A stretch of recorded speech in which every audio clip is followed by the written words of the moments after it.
thought the fight before my eyes. Your legs.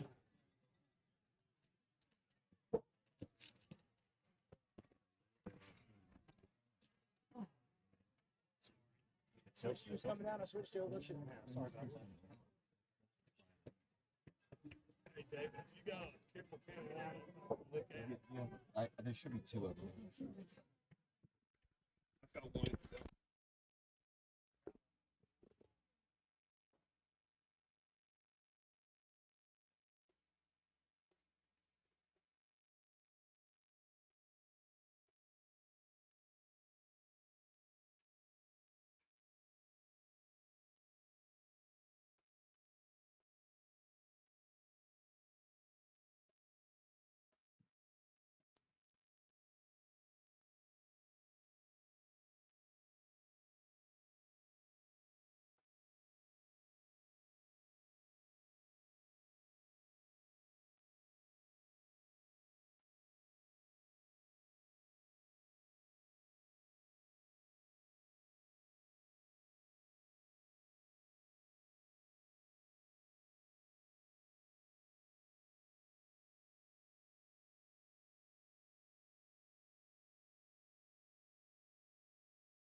It's tough.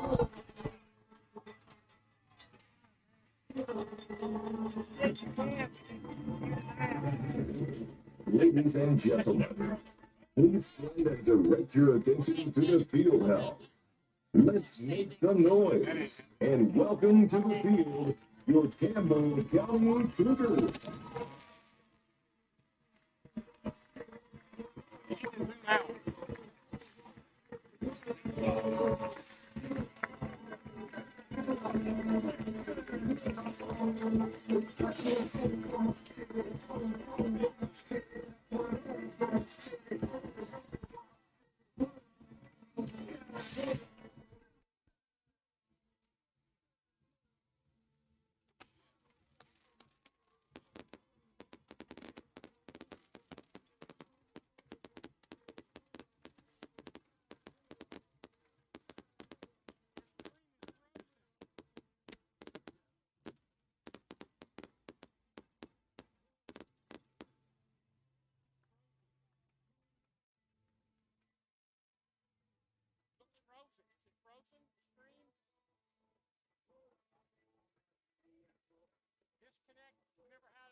And welcome back to Campbell County High School, getting set for Oak Ridge High School football. The Wildcats about to do battle. We've already seen the fireworks show up here. We're broadcasting from outside the press box at the 42-yard line. That's where we're broadcasting. Of course, Mike Sheehan is broadcasting from the 42, the 43, and the 44-yard line. Joining me now is Alex Myers. Alex, good to have you. We haven't seen you in a couple weeks. Big ball game for the Wildcats, a win. The Wildcats will get a home playoff ball game at Blankenship Field next week, 7 o'clock against Ray County. If they lose, on the road someplace, either at McMinn County or most likely Walker Valley. Yeah, it's a huge game. First, it's great to be back, David. I hated not being here for a couple weeks, but all day today I was excited going through work, just thinking about the game and being able to be out here on a Friday night. It's always an interesting environment up here. Seeing the light show, it's a great Friday night. And, you know, coming up here for basketball these years, it always seems like there's bad weather and it's frigidly cold when we're in Campbell County. Tonight, knock on wood, unless it sets in here in a few minutes, a little bit of a breeze, a really mild night, and a great night for Friday night football. But like you said, really what's most important is the outcome of this game in this one, because so much riding on the line. Senior night a couple weeks ago, Coach told me on a couple Wednesdays ago, and when we were talking after the Wednesday night show, and he said, all year, our goal has been to host a home playoff game. And it comes down to this right here tonight. Yeah, the Wildcats with a win. They are at Blankenship Fields. The Wildcats have come onto the field here in Campbell County. The Oak Ridge Wild Band is playing to our left here. The fight song, Roll Wildcats Roll. We are live here at Campbell County High School. Hopefully our stream is still continuing to go here. We've got very poor internet signal up here, and that happens sometimes.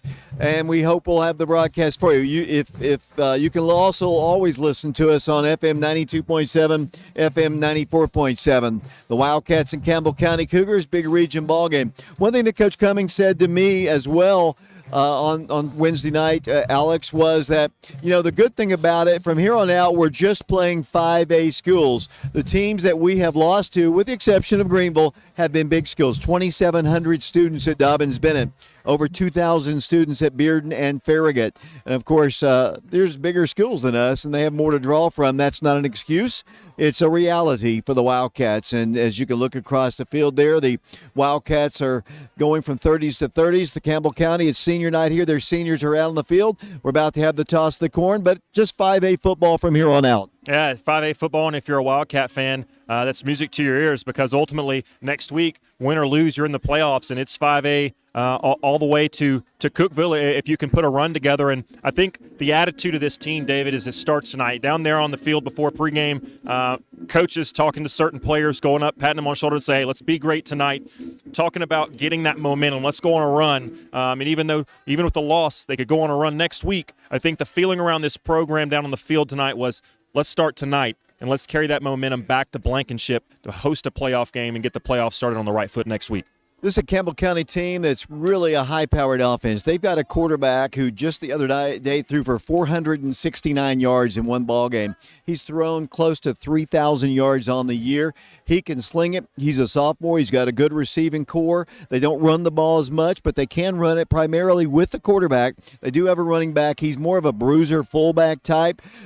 I would expect Campbell County's going to get some yards. I know we came up here a few years ago, and they had a high-powered offense, and we shut them out. I don't think that's going to be the case today, because this young man can sling the ball over the field. Well, you talk about it. It's sort of, it's easy to do today with how UT's doing, but you look at an offense like UT and Josh Heupel's system and systems like that are very quarterback-friendly. That's the case up here with the Price brothers.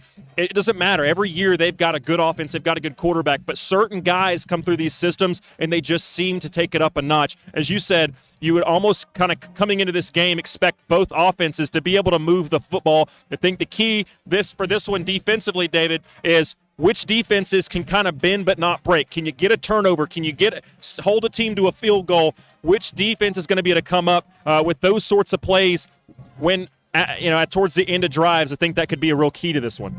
We apologize for our stream. It looks like it's frozen again, so we'll hopefully get that going. We just don't have a great internet signal up here. Wildcats are receiving the kick. The ball is put down on the tee. Coach Cummings says they like to do a lot of variety of things. This is a pop-up kick fielded by the Wildcats at the 40. Up to the 40.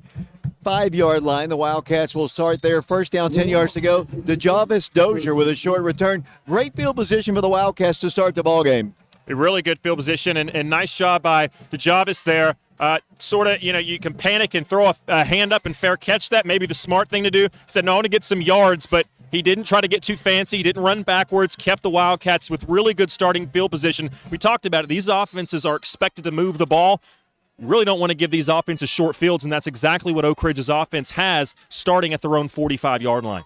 Ethan Garza is the quarterback for the Wildcats. DeJavis Dozier is a running back in the backfield. The Wildcats have a tight end and a slot to the left side, a slot to the right, receivers left and right, including Brandon Hayward.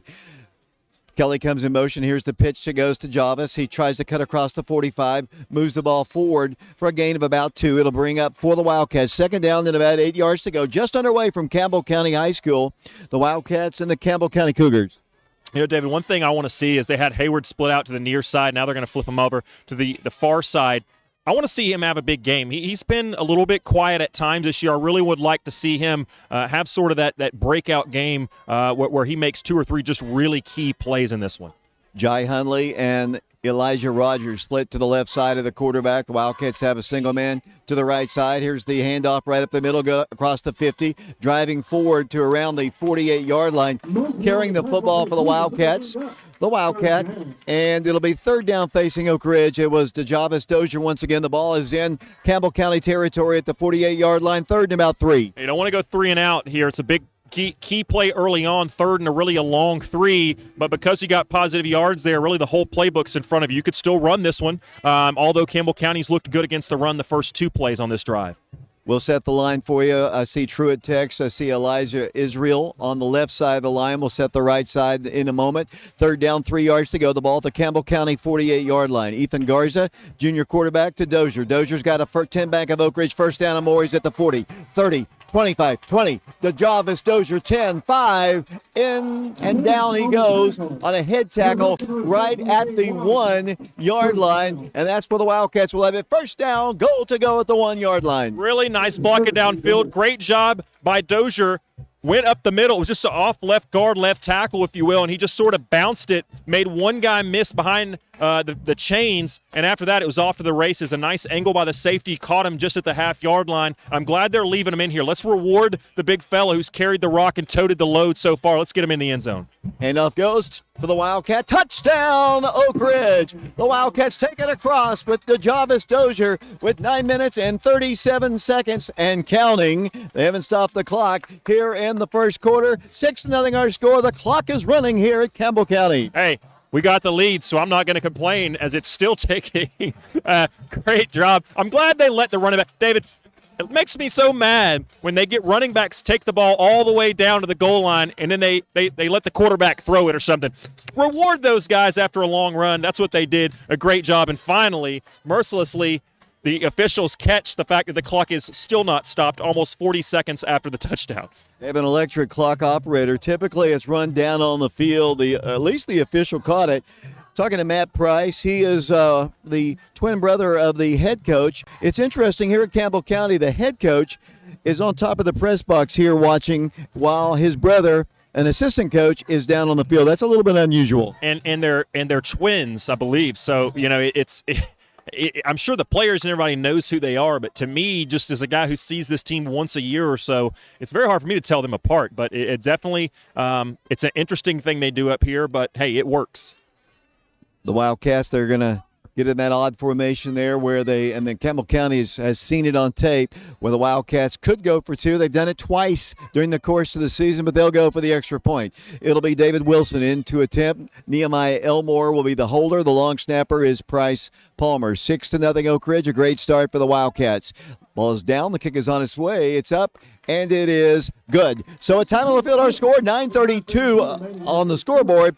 Left in the first quarter, Oak Ridge leads Campbell County 7-0, and we'll be back to Campbell County High School in 60 seconds. Exterior Home Solutions, Northlake Inc. We'll follow utilities. People's Bank of the South. The Greens at Deerfield. The Case Allen Agency, Allstate Inc. I looked up and it was Pyro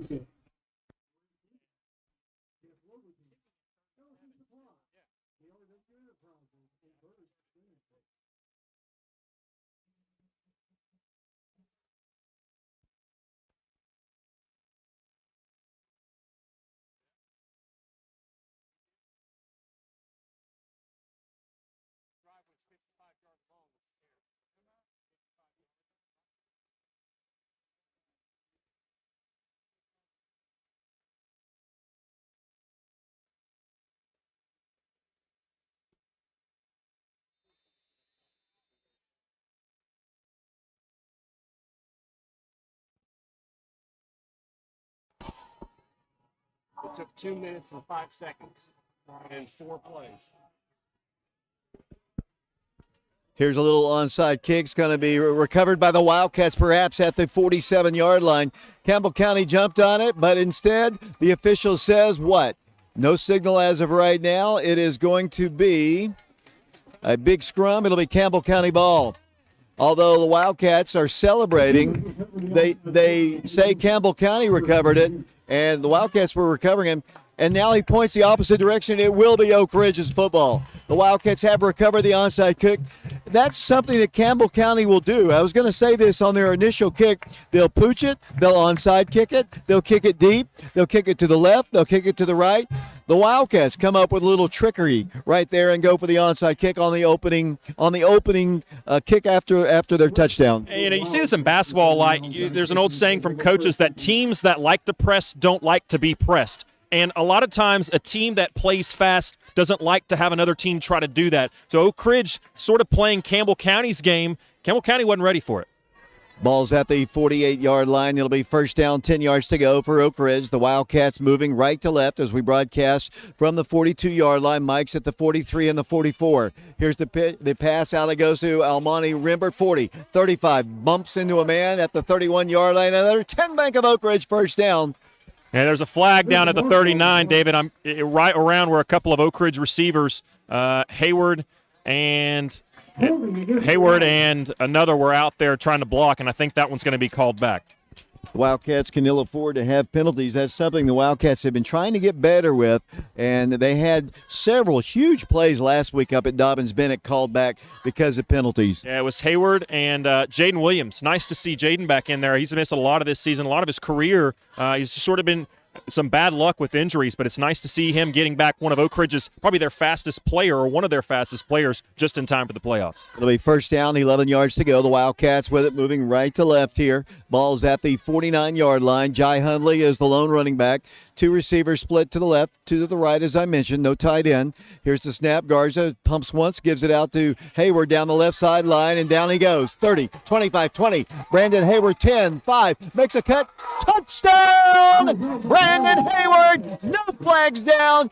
13-0 Wildcats with 8 minutes and 54 seconds to play here in the first quarter of play. Well, it doesn't take long. I've seen 2 plays, and I'll tell you right now, Oak Ridge has the speed advantage against this team. When they've gotten to the outside, the twice they've done it with Dozier and Hayward, they're not really getting caught, unless it's way downfield. Nice job by Ethan Garza. What won't be noted probably in the stat book, Garza initially went to throw it to Hayward, and Hayward wasn't quite ready, hadn't really turned around. A nice job. He had to pump fake it. If he just throws it when he was first about to, that's probably an incomplete pass, and we're not going anywhere.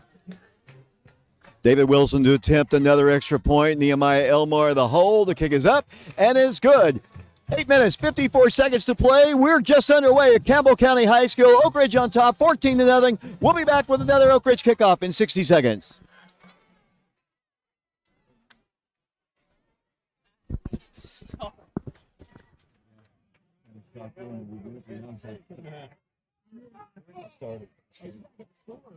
With 8:54 remaining in the first quarter, the Wildcats lead the Cougars 14-0.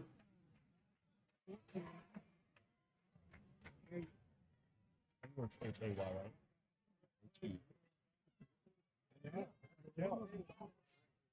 that how I call those J-Rats away? It's H-A-Y, right?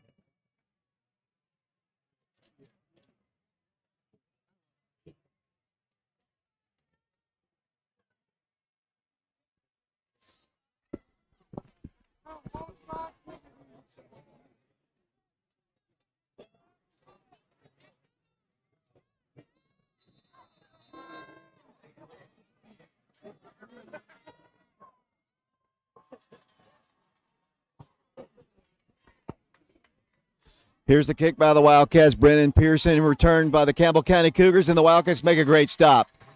At around the 17-yard line, Porter there on the stop, I believe, or yes, it was Porter for the Wildcats. First down, 10 yards to go for Campbell County. Great start for Oak Ridge. Isaiah Porter with a nice tackle, but I'll tell you what, he was aided by a Campbell County player who's trying to block him. Porter got him turned around, and when he went to block him, he got blocked right into the return man. Hey, we'll take it. Defensively, the Wildcats, Vashawn Knowles and Tyler Pickens are the two ends. The Wildcat tackles will set in the second here. It'll be first down, 10 yards to go for Campbell County. The ball is at looks like the 17-yard line, maybe closer to the 18. 14-0. We're just barely less than 4 minutes into this ball game. Secondary, the Wildcats have Izzy Mitchell. The Wildcats also have, Elijah Rogers. Looks like Dallas Frent. Quarterback to pass, goes across the middle. Pass is going to be caught. Down the field, 40, 45. Izzy Mitchell makes the tackle right at the 46-yard line. This guy, like I said, he can throw the football. Yeah, nice throw by Hensley, and it was Mason Shanks, the big 6'2", long, lengthy receiver on the outside, coming across the middle to make that catch. And he knew what to do with it, David. He probably caught that 15 yards down the field, turned it into about a 30-yard gain. Elijah Bradley and Tim Waters. There's movement across the line. No flag, no contact. It'll be first down, 10 yards to go. Linebackers, the Wildcats have in there Terrence Anthony. They've got, along with Brian Kelly and one other Wildcat who I don't see, Vashawn Knowles. He split out to the right, a little nickel package there as they're going to drop the pass across the way. Pass is almost intercepted off the fingertips of the intended receiver. It's incomplete. It'll bring up second down and 10 yards to go. 8:04 to play, first quarter, 14-0 Oak Ridge. Yeah, Hensley's not a really big guy back there. They list him at 6 foot. I think that's probably a generous spot. He's probably closer to 5'10", 5'11", looking at him from up here. I say that. The significance being Oak Ridge has got a knack for batting down balls. They've got a really tall, lengthy defensive line with long arms. I think Oak Ridge could try to get a few batted balls down at some point during this game. They nearly got one there. From the 46-yard line of Campbell County, he's back to pass again, batted down, just like you said. You called it. Good call there, Alex Myers, but you're exactly right. They've been doing that a lot with Grayson Hope or Elijah Bradley, Tyler Pickens. Those guys are tall. Yeah, and he's got a pretty tall offensive line, too, so just from where we're at this angle, you can kind of tell he's setting the ball really high up in his throwing motion before he ever takes his support hand off the ball. You can just see it's been instilled in his head, hey, you've got to have a high release point, and I think Oak Ridge is on to it early. Third down, 10 yards to go. The ball is at the 46-yard line. 8 minutes exactly to play here in the first quarter. Play coming in from the sideline of the Campbell County Cougars, which is the near sideline. The Wildcat bench is across the way. Quarterback rolling, lots of pressure. Rolls to his left, wants to run, cuts it up the field. Here comes Brian Kelly. He's going to dump the pass. It's going to be caught. And the Wildcats make the stop after a gain of only about 4. Rolled out. He's got some wheels. He rolled out to his left side. And Coach Cummings told me that he likes to run, and he does a great job doing that. They had just kind of a little safety valve standing around the 50-yard line. He dumped it at him, but he was still 5 yards short. It'll be fourth down, 5 yards to go. Good safe defense that time. They rolled him to the left. The problem was there was no route coming back. And so even though all his receivers were on that side, nobody was open because Oak Ridge just rolled their entire defensive backfield that way. Now the ball's on the left side, 4 receivers split to the right. Wouldn't be surprised to see him go that way. Fourth down, 5 yards to go. The ball is at midfield. Rolling the dice here at Campbell County High School. Don't want to jump off sides. They're going to go with a pass. Pass is going to be caught. And he makes the catch where he's spotted. Is going to be a first down where he spots it right at the 44-yard line. He needed to get to the 44. That's where he got to. Very smart route by the receiver. Went just far enough to get the first down. Alex thinks he's short. I think he's got it. They're going to take a long look at it. Let's see if they bring the chains across the field. Nope. It's going to be first down for Campbell County. I think it was a generous spot, but, hey, you're playing on the road late in the season. You got to be aware the sticks are, and I guess Campbell County apparently was aware enough. So now Campbell County 1 for 1 on fourth down conversions. It'll be first down, 10 yards to go. The ball at the Oak Ridge 44-yard line. 6:48 to play first quarter. 14-0 Oak Ridge on top. Wildcats and Cougars, they started playing in the mid-'70s. The Wildcats have only lost one time. That was in 2013 at this field. Here's a pass in the middle part of the field. Caught. Up to the 40-yard line. The Wildcats make the stop. At that point, it'll be a gain on the play of about 5. He's got a favorite target. That's 3 catches from Mason Shanks, that time coming from the left side. Just a little, almost a mini tunnel screen, if you will. And Devin Jones, the other senior out there at wideout, just got a really nice block on the Oak Ridge defensive back. That was really the only guy that was up against him at the line of scrimmage. Line of scrimmage will be the 40-yard line of Oak Ridge. 14-0 our score. Caleb Riker and Matthew Jewell doing camera work and technical work up top. Mark and Shauna Hayes doing our statistics along with Mike Sheehan. Down on the field, we have Josh Frazier and Matthew Charles. Brian Bennett back at the station. He's going to pass, pressure, dumps the pass. It's going to be caught. Then the Wildcats make a great stop. Nope, not caught.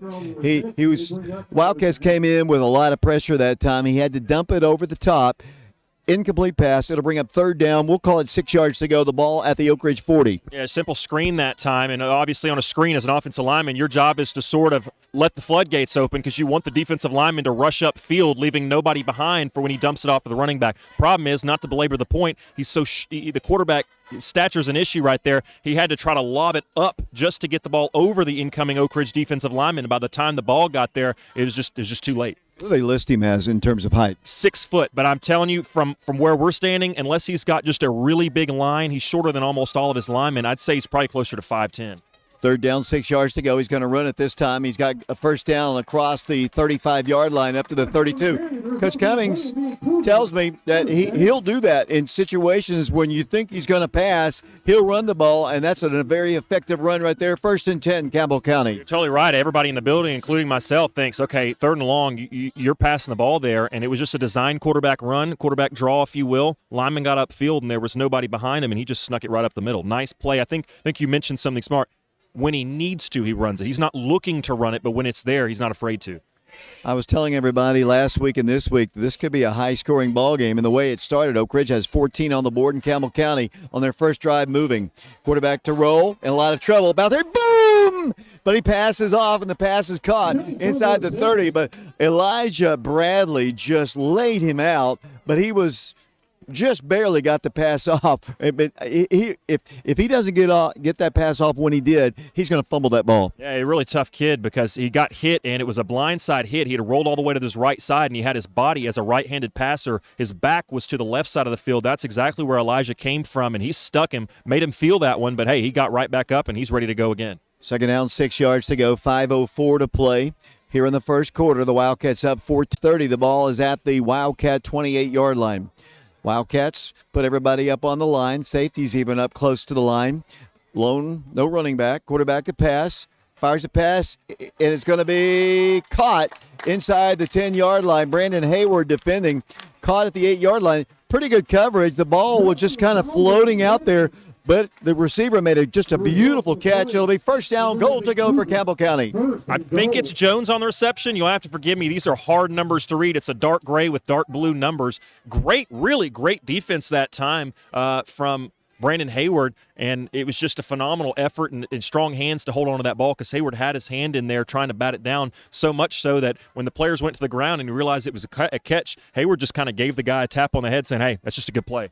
Ball's at the 8-yard line. One lone running back. Quarterback's going to roll to his left. He eludes the first tackle, but not the second, third, and fourth white shirt. They're going to drop him behind the line of scrimmage. Might have been a loss of a yard. It will be. It'll be second down, goal to go. Ball will be at the Oak Ridge 9-yard line. 4 minutes, 14 seconds to play here in the first period. Galloway and Pickens in there making the stop, but a nice play. You mentioned he eluded the first pass rusher, and that was Elijah Bradley. But you know what? It still helped make that play happen because it sort of delayed him and put him off his running path. Second down, goal to go. Looking back for the play once again. David, I would watch big 6'2" Mason Shanks. He's been a favorite target of this quarterback, and down in the red zone, he's a big target. Back to pass. Boom!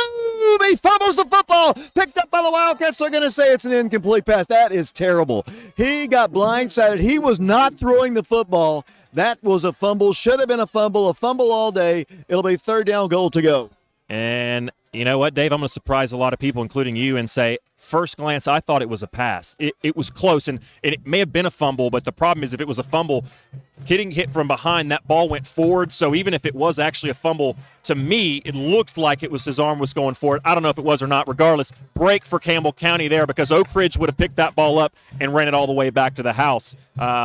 Interesting third down. Don't forget his wheels, but I would look at number 6, Shanks, as a favorite target of his. Ball is at the 9-yard line. Third down, goal to go. 3 minutes, 43 seconds to play here in the first quarter. They've got 3 receivers split to his right. They've got a running back there. No, it's the quarterback. He's back to pass, throws it end zone. Pass is going to be incomplete. It's 4th down, goal to go. But I tell you, he puts it where he wants it. And the receiver almost made a great diving catch in the back end of the end zone. It wasn't the most catchable ball, but it was the only place he could put that where Oak Ridge couldn't intercept it. It was a nice throw, nice effort from Shanks, who he did target there, but unable to get it. Oak Ridge with a huge, huge play here early in this ball game. You almost feel like Campbell County, you don't want to be playing catch-up. They need to get points here if you're a Cougar fan.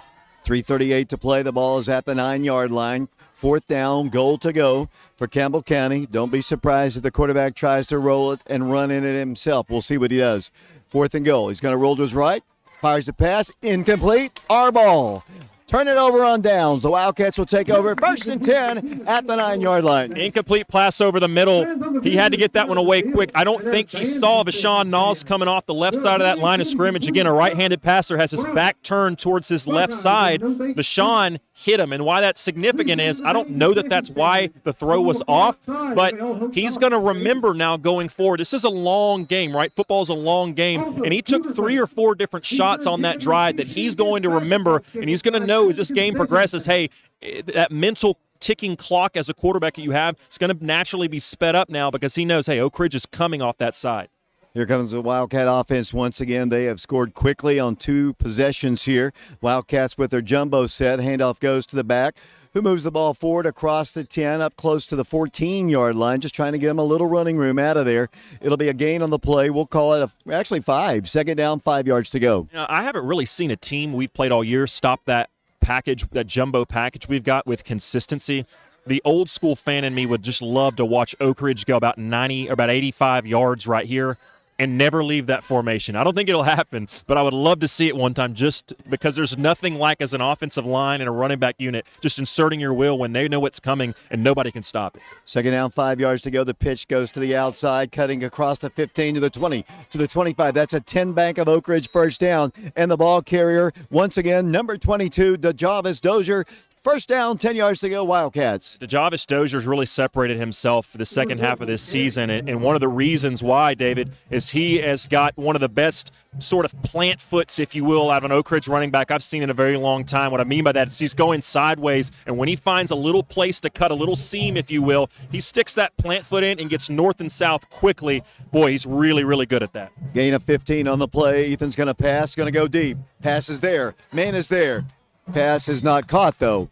Wildcats can't make the reception. It's a beautiful pass. And the route, he was right on the spot. He just couldn't make the catch. I almost wonder if he had trouble locating that because it was a little bit out of reach, I think, but it was pretty darn close, and he didn't get his hands up till late, the intended receiver being Connor Cummings. I almost wonder if maybe he lost it for a second in the lights. 2 minutes, 30 seconds to play. The Wildcats have it. 2nd down, 10 yards to go. The ball at the 29-yard line. Wildcats running again. Dozier not much this time. Got to the 30, and that's it. It'll be 3rd and long facing the Wildcats in a 14-0 game. The Wildcats scoring on their first 2 possessions. 2:18 and counting. The Wildcats will get some other guys in. The jumbo set is gone, and the Wildcats will have it 3rd down, 9 yards to go. Will Presley, Connor Cummings in as wideouts for Oak Ridge. Still a rare position with only 2 wideouts on the field. Now they're going to get a couple guys in late. Oak Ridge is confused. Play clock still with 20 seconds, but Oak Ridge has got to get their heads around this because for a second there, just from a personnel standpoint, they did not know what's going on. Still look like a little bit of confusion there. Garza has the play, relays it to the team. We're down to 9 seconds on the play clock. 3rd down, 9 yards to go. Ethan Garza back to pass. Fires a high pass. Is going to be caught by Elijah Rogers. He lowers his head and picks up a 10 bank of Oak Ridge 1st down. Out of bounds he goes at the 41-yard line. It'll be 1st down, 10 for the Wildcats. Not much in football irks me more than when you need 8 yards throwing for 6, but I'll tell you why I don't mind it right there, because of who you threw it to. Elijah Rogers, such a big physical guy, even if he needs 2 or 3 yards to pick up, when it's a one-on-one situation like it was in that man-to-man defense, I'm taking my money and putting it with number 1 because he's so strong. There was nobody one-on-one that's going to stop him from picking that 2 or 3 yards up. 97 seconds left in the first quarter. The Wildcats have it. 1st down, 10 yards to go. Ball's at the 41-yard line. Garza rolls to his left this time. Now goes back right with a nice pass complete. 45, 50, 45, 40. Down the Oak Ridge sideline. And when they're going to have another block in the back, it looks like it's going to bring it back. But it should be a good 1st down. The ball was about around the 40-yard line. They needed to get up to the 48 for a first down. By the way, all the touchdowns scored by the Wildcats tonight are sponsored by the Oak Ridge class of 1989. Yeah, and I thought that was going to be another one right there. Campbell County has a little bit more speed, I think, than I was giving them credit for. They've been able to cut Oak Ridge's runners off in the defensive backfield by taking really good angles. That time, like you said, it's going to be called back, but I do believe, and you're right, good call on your part, David, that the flag didn't come in until after the ball carrier had gotten past the first down. So a nice reception by Dozier. Nice blocking on the outside by Will Presley. It wasn't him that got the flag, but Will Presley's blocking allowed that first down to happen. Ball is at the Campbell County 46-yard line. First down, 10 yards to go. Garza with a lone running back, 3 receivers, Jai Hunley, Connor Cummings, Elijah Rogers here to the left, Will Presley far to the right, which is the Oak Ridge sideline across the field from us. First down, 10 yards to go. Hunley comes in motion, and the handoff goes to Dozier. He moves the ball. I heard a whistle blow across the 40 up to around the 39-yard line. I thought I heard a whistle, actually, but it's going to be a gain of about 7 on the play for the Wildcats. With 55 seconds and counting, the Wildcats wanting to go quick. Yeah, I would like to see the ball in Jai Hunley's hands. He's now lined up at running back because they're going to give a Dejavish Dozier a well-deserved breather. I don't think Seven's touched the ball yet. I'd like to see what Hunley can do against this defense with fresh legs. Had a great game last week against the Dobbins-Bennett Indians. We're down to 35 seconds to play in the first quarter. Second down, 3 yards to go. The ball at the Campbell County 39-yard line. Ethan Garza with 10 seconds on the play clock. Hunley in the backfield, 3 receivers to his left, a lone man to the right. Once again, it'll be Ethan to pass. Goes deep, middle of the field. Presley can't make the catch. Good coverage there by Campbell County. I thought Will was going to have an opportunity to actually get a deflection and make it and take it in for a score, but good play by Campbell County. It's 3rd down and 3. A good closing speed by the corner. He was behind him, and he sort of had a little spurt and stuck his arm out and got his hand, just the tip of his finger, in there to deflect that. I actually thought it was a pretty good ball by Garza, too, giving his receiver a chance to make a play. Just a really good play, even better play, I guess you'd say, by that corner on the far side, who's now got to line up with another set of fresh legs, Brandon Hayward. I would not be surprised if Oak Ridge doesn't try to test that and go back here. Wildcats 3rd down, 3 yards to go. 4-down territory at the 39. Handoff goes Hunley. Hunley has a 10-back of Oak Ridge first down. He's going to be driven out of bounds hard at around the 31-yard line. Austin Hill's playing right guard for the Wildcats. Lane Malcote. And the Wildcats also have Jermaine Blair. He is the center for the Wildcats. I didn't get those linemen in. That's another 10-back of Oak Ridge first down. It was, and nice running by Hunley. I talked about wanting to see him get the ball, and there they go doing it, and now he's still in there. Dozier getting a nice breather. I'm a little confused as Oak Ridge is – I don't think they were aware of the clock for a moment. Now we're going to end the first quarter, but I'll give it back to you, Dave. I'll have 3 more quarters to talk. 14-0 our score. We're live here at Campbell County High School on FM 92.7. Wildcats in the lead. We'll take a break. We'll send it back to Brian Bennett. We'll be back to Campbell County High School following this 60-second timeout.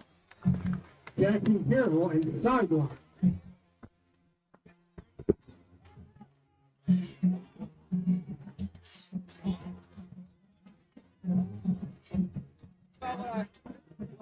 It's quick, it's fast paced.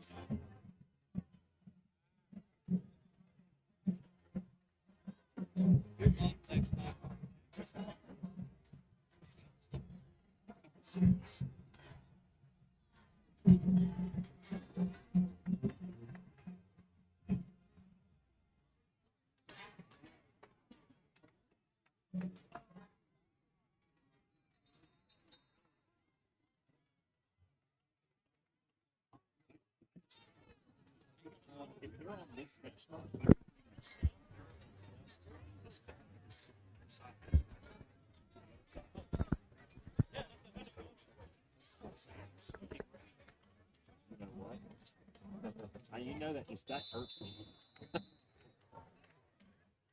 David Clary back here along with Alex Myers, Mark and Shauna Hayes, Mike Sheehan, Caleb Riker, Matthew Jewell, Matthew Charles, along with Josh Frazier, the Wildcats.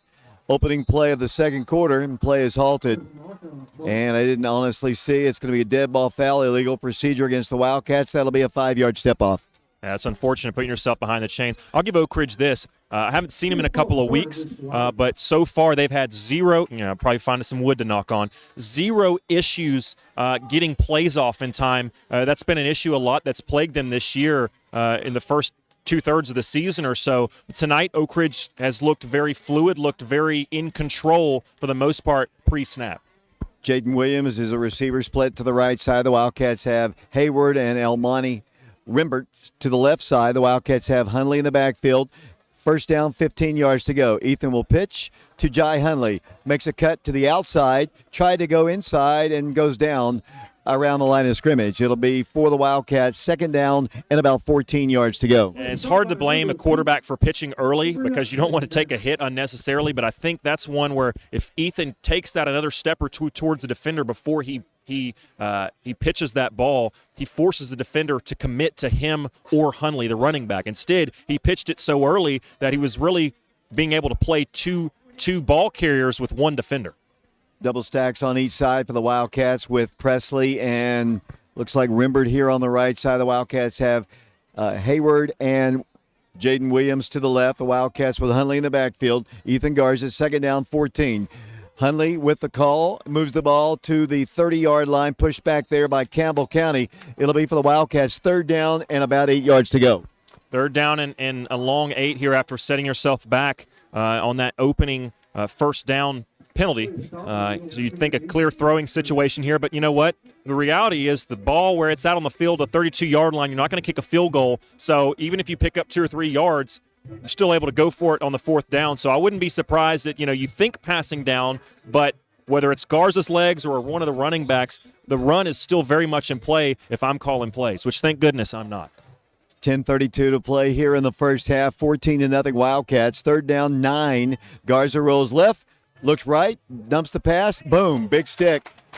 I tell you, Will Presley came open the middle part of the field. They came back, they rolled to him to the left, hit Hunley on the right side. There was nothing but Campbell County jerseys there. Yeah, Jamal Wright making a stop right there, and he had that read. I mean, Oak Ridge had way more blockers than there were defenders, but Wright just made an incredible play. Took a just beeline straight to the ball carrier and shut that down, because if he doesn't make that tackle, there's a lot of green in front of him. Fourth down, 10 yards to go. The Wildcats going for it. The ball is at the 33-yard line. Drew, you want to work? Do you want to work is what I question. Quarterback Garza to pass. Looks to run now. Now he's got to either throw or pass. He's going to be sacked. There's nobody came open, so the Wildcats turned the ball over on downs. It's unfortunate, but, hey, it's too long for a field goal. You had to go for that there, and you're not going to punt from your own 32. So, unfortunately, that one, that drive falls short of points. But, hey, Campbell County's offense comes back out. Your defense has held well so far. Let's see if they can do it again. 9:37 to play. We're in the second quarter. The Wildcats are up 14-0. Back on offense goes Campbell County. 3 receivers to the left of the quarterback, 2 to the right. Empty backfield once again. 14-0 Wildcats here. Wildcats on defense here. They scored on their first 2 possessions of this game. Both teams have been stopped on fourth down conversions. Campbell County back on offense, the ball at the 31. Quick pass. It looks like they were going to go with double pass. There's a block in the back. Not a bad one. Oh, what a hit. Wildcats, Price Davis just annihilated the receiver out of bounds. He pops up, but he got rocked. It is a first down for Campbell County. Ball at the 42-yard line of the Cougars. Just passed it to almost to the 43-yard line. 3 receivers to the right. Big hit by Davis once again. It's 1st and 10 for Campbell County. Let's see how good you are at your own notes, David. How many times has Campbell County beat Oak Ridge all time? Once, 2013 here at Campbell County High School. That's the only time they have. Wildcats in the lead here, 14-0.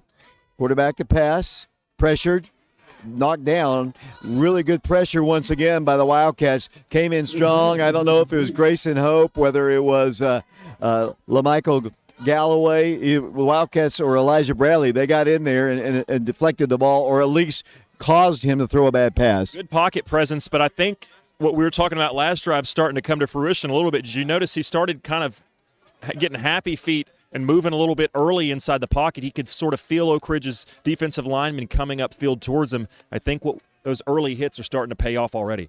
Second down, 10 yards to go. The ball is at the Campbell County 43-yard line. We have another camera guy working. Drew Thomas is going to work for us tonight. Here's a pass across the way. Intercepted Oak Ridge. The Wildcats at the 40 to the 45. Up the field around the 47-yard line. The Wildcats, Bryce Davis intercepts. He had a big hit on this drive. That one just sailed on the quarterback. Easy interception of the Wildcats. They do have a flag on the play, but it will be Oak Ridge's ball. And I think it was tipped by the defender, and Price came over the top with help. And a great play by him, great ball skills while it was in the air. They're going to call holding, I think, on Oak Ridge after the interception. So Oak Ridge will lose a few yards but will retain possession. And then again, why did that ball sail on him?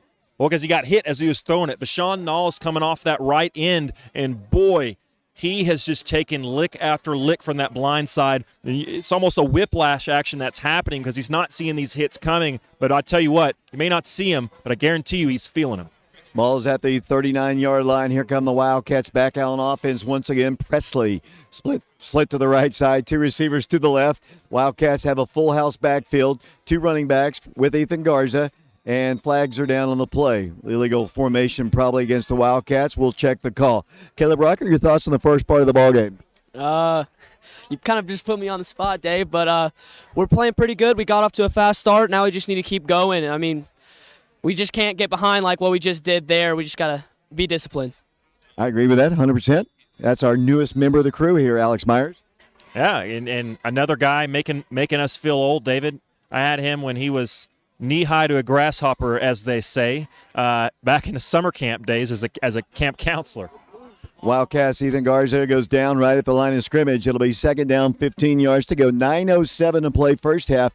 14-0. The Wildcat defense has come to play here. They had a long drive. Wildcats stopped them inside the 10, but for the most part, Campbell County normally rolls up big numbers. So far, so good for the Wildcat defense. Yeah, really good-looking opening quarter and a half or so for those Wildcats. Oak Ridge got some new receivers into the ballgame. 19 is not okay, I was going to say it's Pendergrass is who it is. It's not who I've got listed on my roster, but he's into the ballgame at receiver. Quick pass out to Hunley, makes the catch, I believe, at the 35-yard line. Indeed, if that is Hunley.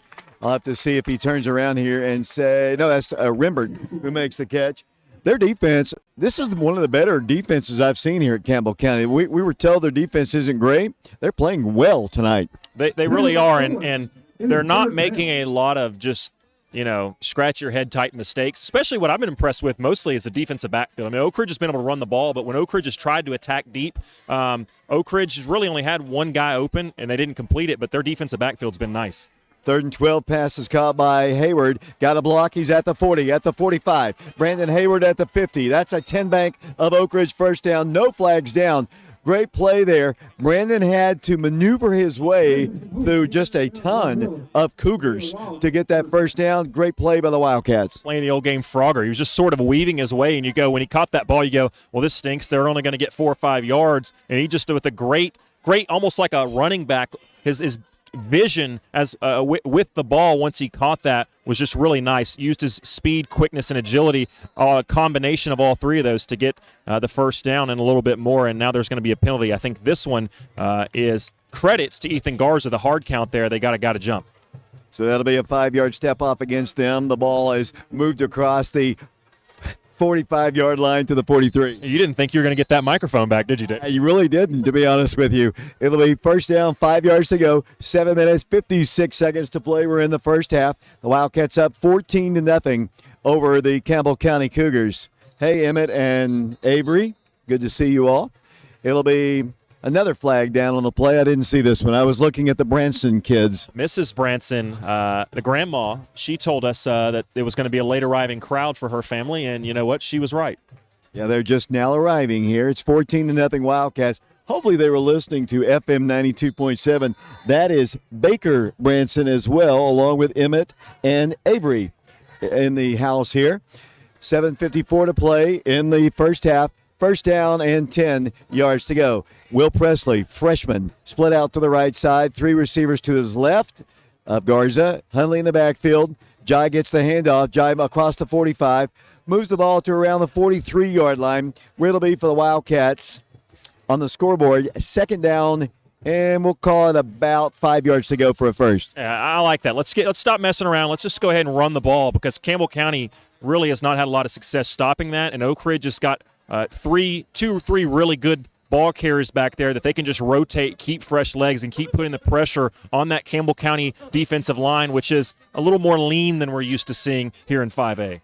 Second down, 4 yards to go. Actually, it'll be guards to the pass across the way. Pass is caught down to the 5-yard line, to the 3, to the 2, to the 1. Touchdown, Oak Ridge! The Wildcats. Great catch and run by the Wildcats, and Oak Ridge has another touchdown. Great pass across the middle. Nice concentration from Connor Cummings, who caught the ball probably around the 8 to 10-yard line and just sort of held onto the ball with two hands, turned and churned his way to the goal line for a Wildcat touchdown. And that is why I don't call plays, because I just said they should run the ball, David.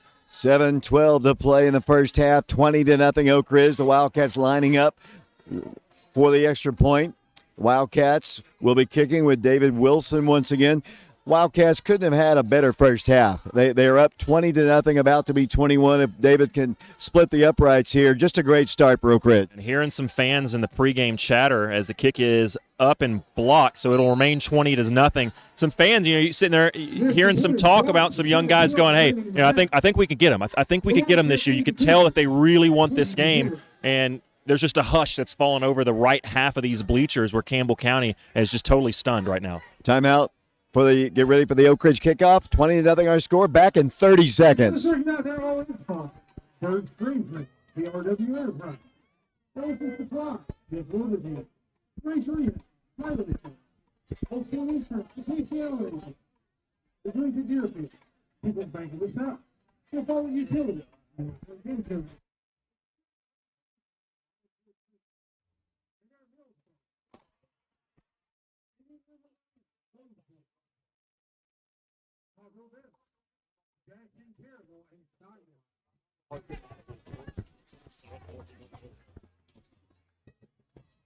David Clary back here along with Alex Myers, Mark, and Shauna Hayes. Mike Sheehan is with us. He'll have the scoring summary. Mark will have the stats at halftime. Here's the Oak Ridge kickoff again. 20-0 our score. Brendan Pearson hits it well. It's going to be into the end zone, and that'll be a touchback. So good to have Brendan back.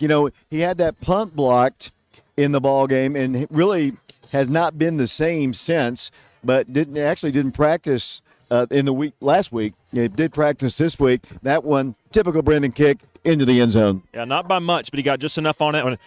And as a kicker, it's harder to do as the weather starts to get colder. That ball gets a little harder, and oftentimes you see these kickers not being able to get that extra 2 or 3 yards that they had maybe back in September, early October.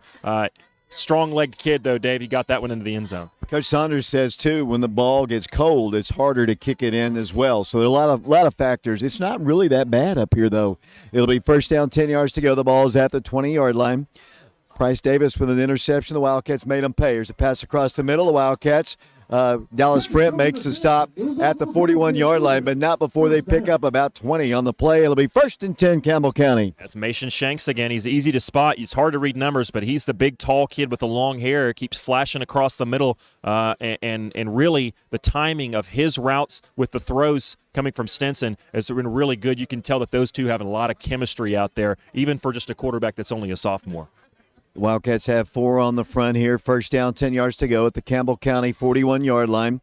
Back to pass. Pass is going to be caught. There's an illegal screen right there. Should have been called. But it's going to be a completion for about 3.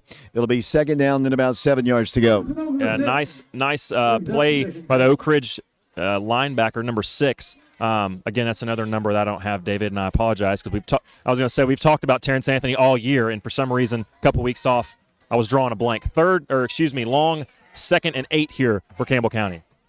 Ball is officially, at the 43-yard line. 6:07 to play and counting here in the first half. 20-0 our score. Mike Sheehan will have the scoring summary at halftime. We mentioned that. Glad you've tuned in. He's back to pass again. Goes across the way. That's going to be picked off, perhaps. No, batted down nicely by the Wildcats. Nice defensive play. That time he just kind of threw it up there. 50-50 ball. not a great throw, and batted down by the Wildcats. Other than Elijah Rogers, Oak Ridge it's not a real tall, especially when Hayward's not playing both ways, as he's not right now. It's not a real tall secondary from Oak Ridge. So if you've got some size at wideout, as Campbell County does, it's probably not the worst idea in the world to throw a couple just jump balls up once or twice a game. Nice defense from Oak Ridge, though. Third down, 8 yards to go for the Cougars. 5:53 to play. Alex looks like he's getting cold up here. Quarterback rolling to his right. Pressured. Pass intercepted again. The Wildcats pick it off with Izzy Mitchell at the 47-yard line. He returns it to the 45. 2 picks in the ball game. The Wildcats great field position. 1st and 10 Oak Ridge. 5:44 to go in the second half or the second quarter. Oak Ridge, how do you play this? Do you want to try to score quick? I think you run the ball here. Let's run some clock. Let's try to keep a 0 on the board as we head towards halftime for Campbell County. Really good play right there by Izzy Mitchell. I'm watching Josh Frazier jog from one end of the field to the other. He probably could use a little bit more jogging. He didn't want to say anything about that. First down, 10 yards to go. We do appreciate Josh Frazier, who's joined us as our camera crew. Good to have him. He's a Texas guy. We'll talk about that at halftime. Here's flags down again. The Wildcats have had a few procedural calls in this one. I think this one's going to be a 5-yard step off. Drew Thomas doing camera work. Matthew Charles. We got Caleb Riker up here. We have Matthew Jewell. Brian Bennett back in the studios. Few too many procedural calls here in this one. Yeah, unfortunate for the Wildcats is here. I think it's 2 drives in a row now where they're going to start 1st and 15. Just unfortunate shooting yourself in the foot there. But Oak Ridge is all right. They have shown with the athletes and playmaking ability, once they get the ball in space, whether it's running the ball or getting the ball to these wideouts, Oak Ridge can make up ground quickly. Tight end in a slot is Brian Kelly. In motion goes Jai Hunley. It's going to be Dozier running the ball, moving the ball across midfield down to the 48-yard line, where it'll be for the Wildcats. 2nd down and 13 yards to go. 5:32 to play. We're in the first half. Live here from Campbell County High School. Hopefully next week we'll be at Blankenship Field. If the Wildcats can hold on, they will host the Ray County Golden Eagles. If they lose, they're on the road someplace. 2nd down, we'll call it 12 yards to go. Gain of 3 on the previous play. 2 receivers for Oak Ridge to the right. Once again, Ethan Garza will pump. Fire a pass. Caught by the Wildcats. 40, 35. Down the sideline, 30. Once again, Campbell County not tackling. They're just hitting, hoping to knock people down. That's a 10 bank of Oak Ridge first down. The catch is made by Izzy Mitchell. It'll be 1st and 10 Wildcats. The catch was nice. He had to go a little bit low to get it, but what was really so impressive and what sort of stirred the drink on that play was Izzy Mitchell's ability to fight off tacklers in the open field and create that run after catch. He's not the biggest guy by any stretch of the imagination, but boy, he plays so tough. Stiff-armed 2 or 3 different guys before it took multiple Cougars to get him on the ground. Dozier, the lone running back, receivers left and right. Jai Hunley, Izzy Mitchell to the left. Jaden Williams, senior, split off to the right. Up to the line, a tight end to the left side is Brian Kelly. First down 10 at the Campbell County 29-yard line. Wildcats want to run it. That's Dozier. Dozier gains about 4, maybe 5 on the play, up to around the 21-yard line. It'll be for the Wildcats 2nd down. And about, we'll say, let me see officially where they're going to put it down. 2nd down and 4 yards to go. 4:17 to play in the first half. It's been all Oak Ridge to this point. 20-0 Wildcats. Yeah, if you're watching on the replay, you might want to rewind and go watch that last play. The block coming from the left side, paving the way from Brian Kelly. He flattened a guy.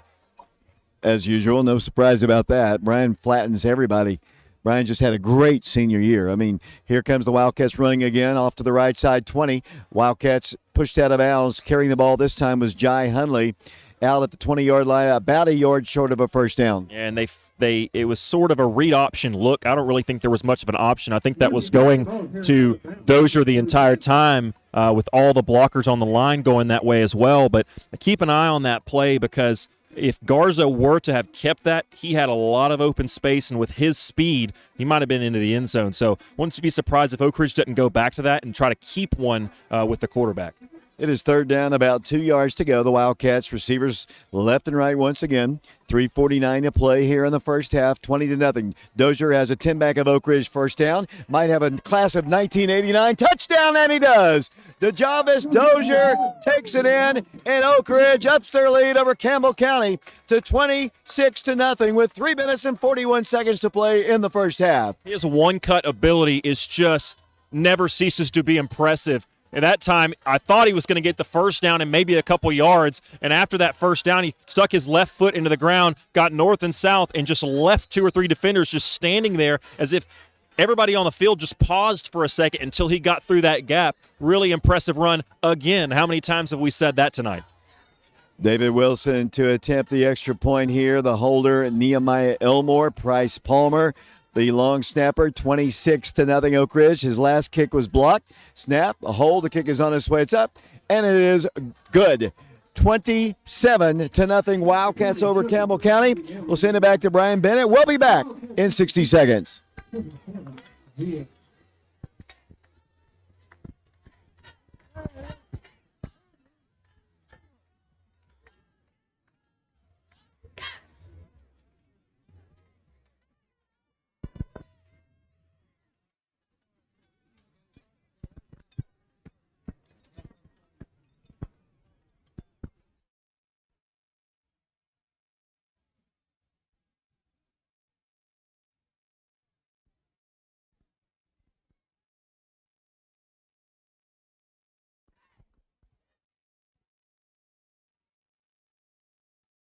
What happened to the water? Huh?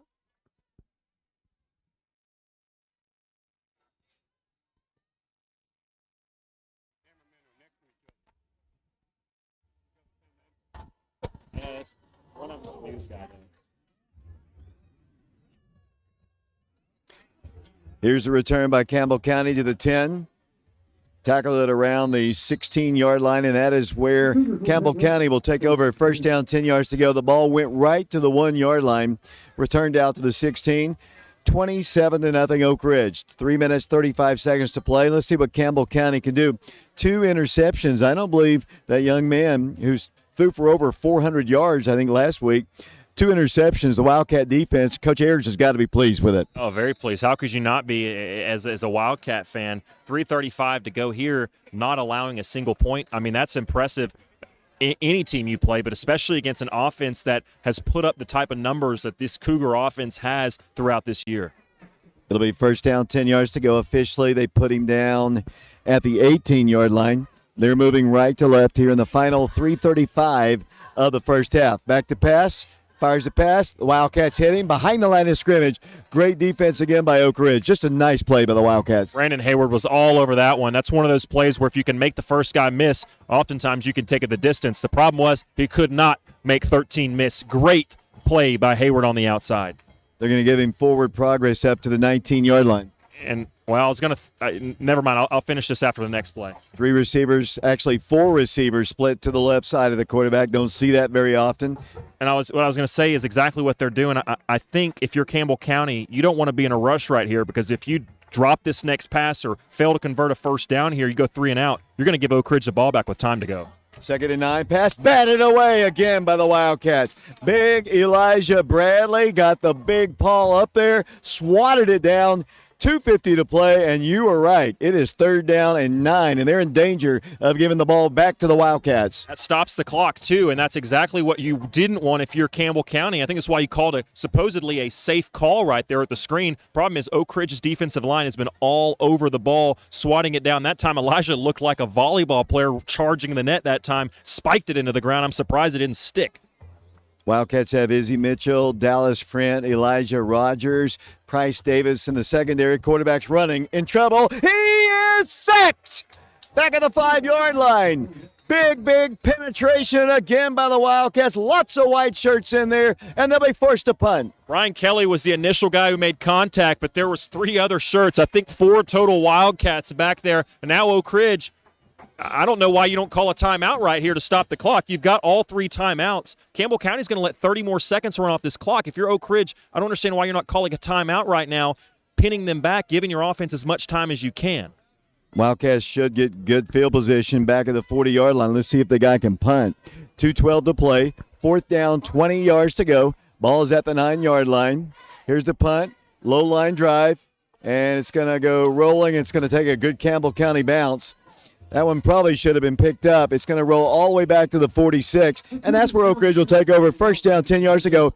Clock just now stopped, a minute 54 to play. Wildcats have plenty of time there, Alex. I know, but then Campbell County makes the mistake from Oak Ridge not calling that timeout. Not as bad, because instead of running that thing down to 5 seconds, they snapped the ball with like 13 seconds or something on the play clock. So to me, a little bit of a time mistake from both sides there, but Oak Ridge, as quickly as they've been able to score in 2 or 3 plays at times, you would think 154 with 3 timeouts is plenty of time, so it may not end up being a factor at all, and I'm over here making a big deal out of nothing, which is something I have a tendency to do.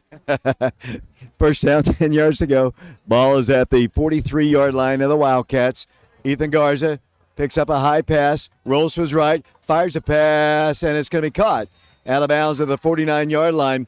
Really nice play as Pendergrass on the catch there for the Wildcats. The snap was high. Ethan made a good athletic play to pull it down and then delivered a nice pass, gain of 5. It's 2 or 3 times this year that's happened where he sort of had to make a one-handed bobbling circus catch to prevent the ball from going over his head. And, a lot of times quarterbacks, you don't think of them as the greatest athletes.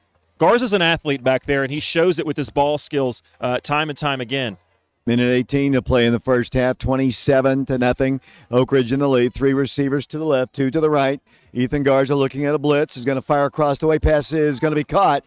Cummings at the 39-yard line. What was funny about that, it looked almost like Connor wasn't even sure he caught it. He looked, he said, "Oh, I got it," and he kept on moving. It's a 10-back of Oak Ridge first down. He sort of had it pinned against his thigh pad momentarily as Oak Ridge is going to move the change, as you mentioned. The clock now with 1:05 to go. The clock's starting to become a factor. Oak Ridge not in any particular hurry, still 40 yards away from pay dirt.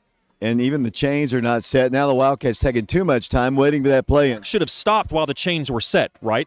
Correct, but that's not the way it has been up here. Wildcats, the play clock's down to 14. The game clock down to 46 and counting. Wildcats looking at a blitz. Garza has time, fires a pass, end zone, passes there, incomplete. I think if he knew the pass was coming his way, he makes the catch, because that was really a nice-looking throw by Garza. Stops the clock now, 38.6 seconds. It'll be 2nd and 10. And I hope I don't jinx us right here on this coming play, but Garza, one thing that I like about him that's sneaky good is he gets the ball out quick, but even on those longer passes, when he has misses, as that one is a little bit long, when he misses, he typically misses high and long, which is good, because if you miss short on that play, all of a sudden the defensive back who was beat, now they're involved and able to get an interception potentially. That time, no one was going to touch that except his receiver. Wildcats actually huddling, which you don't see very often anymore. 2nd down, 10 yards to go. The ball is at the Campbell County 40. Wildcats with receivers left and right. Wildcats Garza's going to hand it off on the right side. 40, that's Hunley. 35, 30. Or Hayward moving the ball to the 25-yard line. Monty River. I got it eventually. It's number 3. It is a 10-back of Oak Ridge first down. And they'll call their first time out here. Oak Ridge with 3 timeouts, so now they'll have 2. You'll give me 1 second. I'll do that, Dave. Sorry about that. I just put Alex on the spot. You're good. Oak Ridge basketball is 18 days away from their opening game against York Institute, and we're making our plans to cover every game this season. As in the past, we'll have the commercial sponsors on the radio, but we're also looking for individual game sponsors. Last season, many Oak Ridge fans supported as a memorial to a loved one, for grandparents and other family members who can't attend the games, or just to help us out. We are a nonprofit with the goal of continuing a long service to the community. Our large group tapes the games for the coaches, so we're totally committed to Oak Ridge basketball. To sponsor one game is $150, such as men's game or a women's game, and $250, so a discount if you sponsor both. If you're interested at all, please contact DC Catvoice, that's DC Catvoice at AOL.com, or contact David Clary on Twitter or Facebook, or even give him a call at 866. Any help you could give. Dave, can I give a quick shout out? The bankers listening from back home in Oak Ridge. I know several of those fine fellows and gentlemen listening. Couldn't be much happier if you're listening at home or wherever you are if you're an Oak Ridge fan with this score. 27-0 Wildcats, Oak Ridge. First down 10, Garza. End zone, pass there, up for grabs. Oh, incomplete. Almost a great catch there by Elijah Rogers. It was high. He went up for it. It almost came down, but it'll be 2nd and 10. And let's see, Brandon Hayward, I don't know the signs, but based off his body language, I think Brandon Hayward is saying, let's run the same play. He had a matchup one-on-one with the shortest defensive back out there, and let's see if they try to go back to that. Hayward had his man. Rogers had his man. It wasn't a bad decision, but Hayward definitely thinks that he had a shot to score on that one had the ball come his way. Let's see if they try to give him a shot here. Will Presley is split out to the right side. The Wildcats have 3 guys to the left. Hunley is to the side, the left of the quarterback. And he's going to pass it. Pass is going to be caught. That's Rimbert once again. That's at the 20, 15, 10, 5. Touchdown, Oak Ridge! The Wildcats take it in, I believe. Yes, touchdown, Oak Ridge.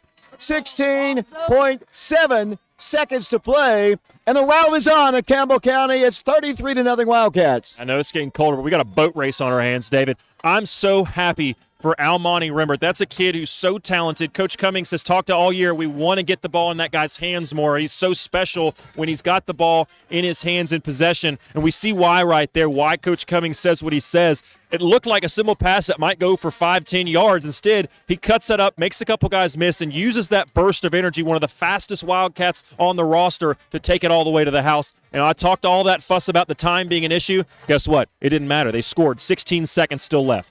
David Wilson to attempt the extra point. 33-0. The ball is down. The kick is up, and you know it. It's good. The Wildcats lead the Cougars 34-0. 16.7 seconds to play in the first half. We'll be back with the Wildcat kickoff in 30 seconds.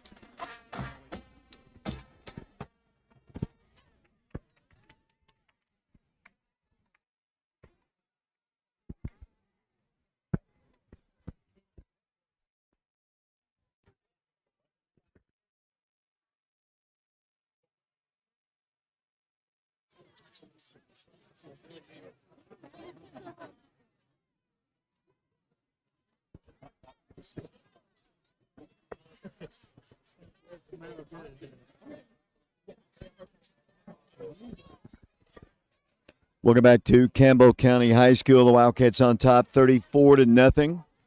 Tommy and Martha Lee listening to us tonight in Pigeon Forge. Thanks for tuning us in there, and for whoever else is listening to us or watching our stream. It's been all Oak Ridge. Here's the kick by Brennan. It's going to be short. Fielded at the 5, fumbled at the 3, into the end zone. That'll be a touchback. I don't like that rule, David. I understand protecting the players, and if it goes in the end zone, call a touchback. I don't like the rule if you fumble it outside of the end zone and you mishandle the ball. That's a mistake on your end. The other team should have the opportunity to go capitalize. Instead, the ball goes into the end zone and the plays just stopped, where Oak Ridge looked like they had a shot to recover that and put another touchdown on the board right before half. At halftime, we'll have the Fox Insurance Group halftime show featuring Mark and Shauna Haste and Mike Sheehan and Alex Myers. We'll be talking a little basketball as well here tonight. The Wildcats 18 days away from their opening basketball game. That game will be against the York Institute team. They're going to hand it off, a simple running play, and I think the Prices are content to go to the dressing room to try to lick their wounds here. I don't think they expected to be down in such a big fashion and to be shut out as the same way. This offense is high-powered. I think Clinton scored like 40-something points on them. They scored 50-something on Clinton. Of course, Clinton's not going to the playoffs. They're 0-4 playing Carnes tonight. We'll have a scoring update on that ball game. But what I'm trying to say here, just the fact, honestly, that Oak Ridge's defense has shut out a high-powered Cougar offense. You can just look at it. It's just to put it simply, it's a demoralizing score at halftime. Demoralizing first half for Campbell County. You can look at it in their body language. They're walking. Their heads are down. You can tell this was, they know Oak Ridge is good. They know Oak Ridge is, they know the streak, I'm sure. But they did not expect this. To be honest, I didn't expect this. I expected this to be a very close game throughout. And boy, was I wrong, and I'm happy to be wrong there. But Campbell County, just the body language, the fans, everybody, totally, the air is just taken out of the cells. 34-0 Wildcats. The Oak Ridge Wild Band is getting ready to perform down here at Campbell County. My name is David Clary, along with Alex Myers, Mark and Shauna Hayes, Mike Sheehan, Caleb Riker. We have Matthew Jewell. We have Josh Frazier. Drew Thomas in the house here tonight, along with Matthew Charles and Brian Bennett back at the station. Why don't we send it back to him? Oak Ridge on top of Campbell County. If they can hold on, they'll be at Blankenship Field next week, 7 o'clock against the Ray County Golden Eagles. We'll see. 34-0 our score. Back with our halftime show in 3 minutes.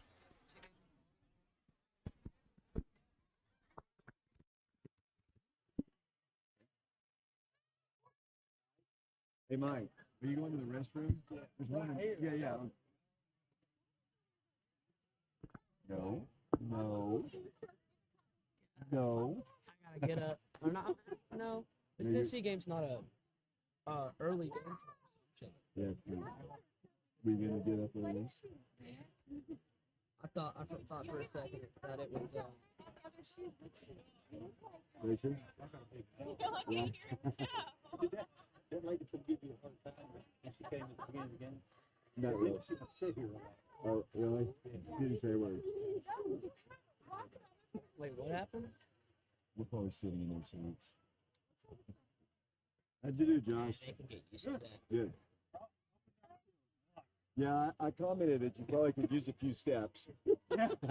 He rose, he flashes you out of nowhere. Someone turns around like it was complete uncalled for. Thanks, David. Appreciate it. That's a sweetheart. I mean, you're not wrong, but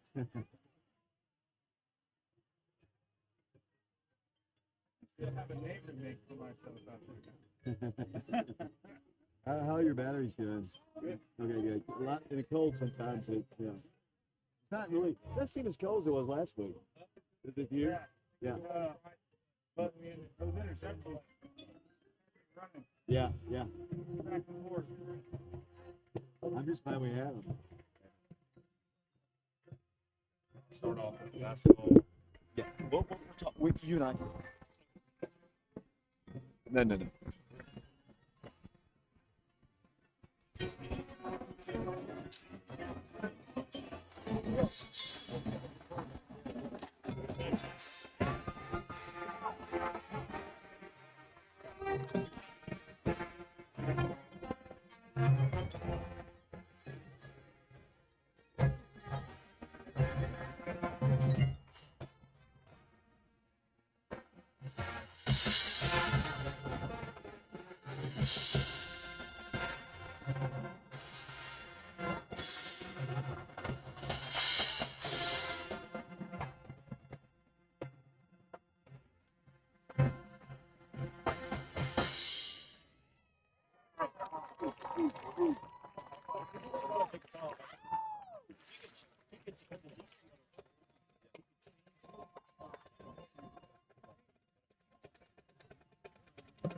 I'm gonna stand up.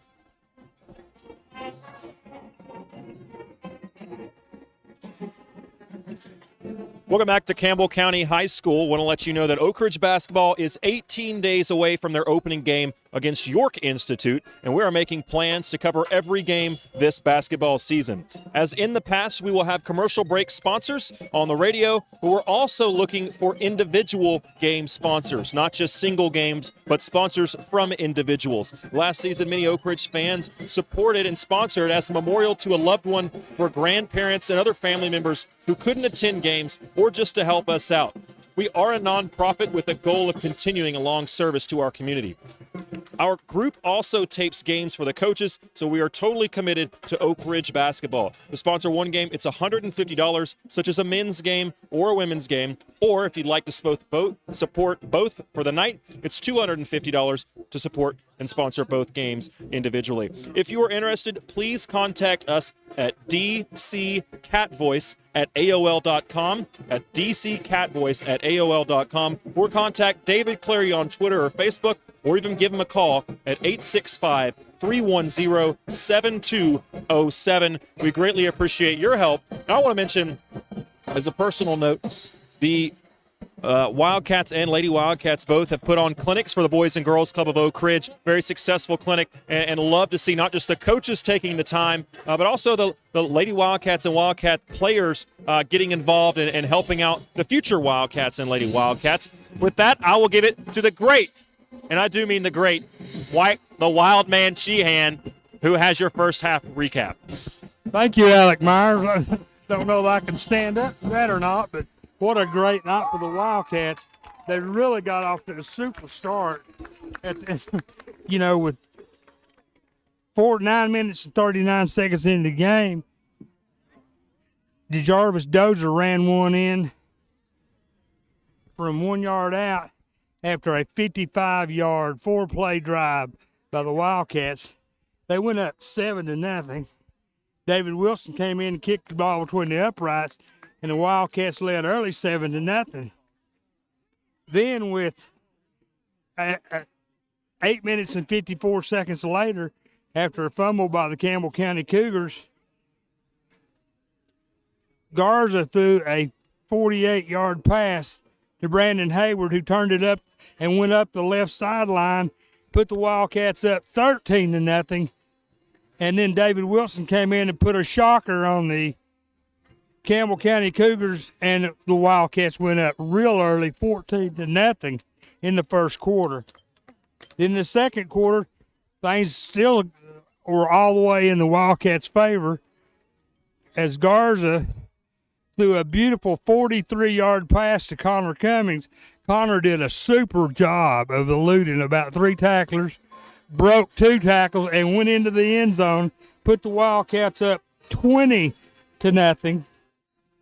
Then David Wilson's kick was blocked, but the Wildcats led comfortably 20-0. Then with 41 seconds left in the second quarter,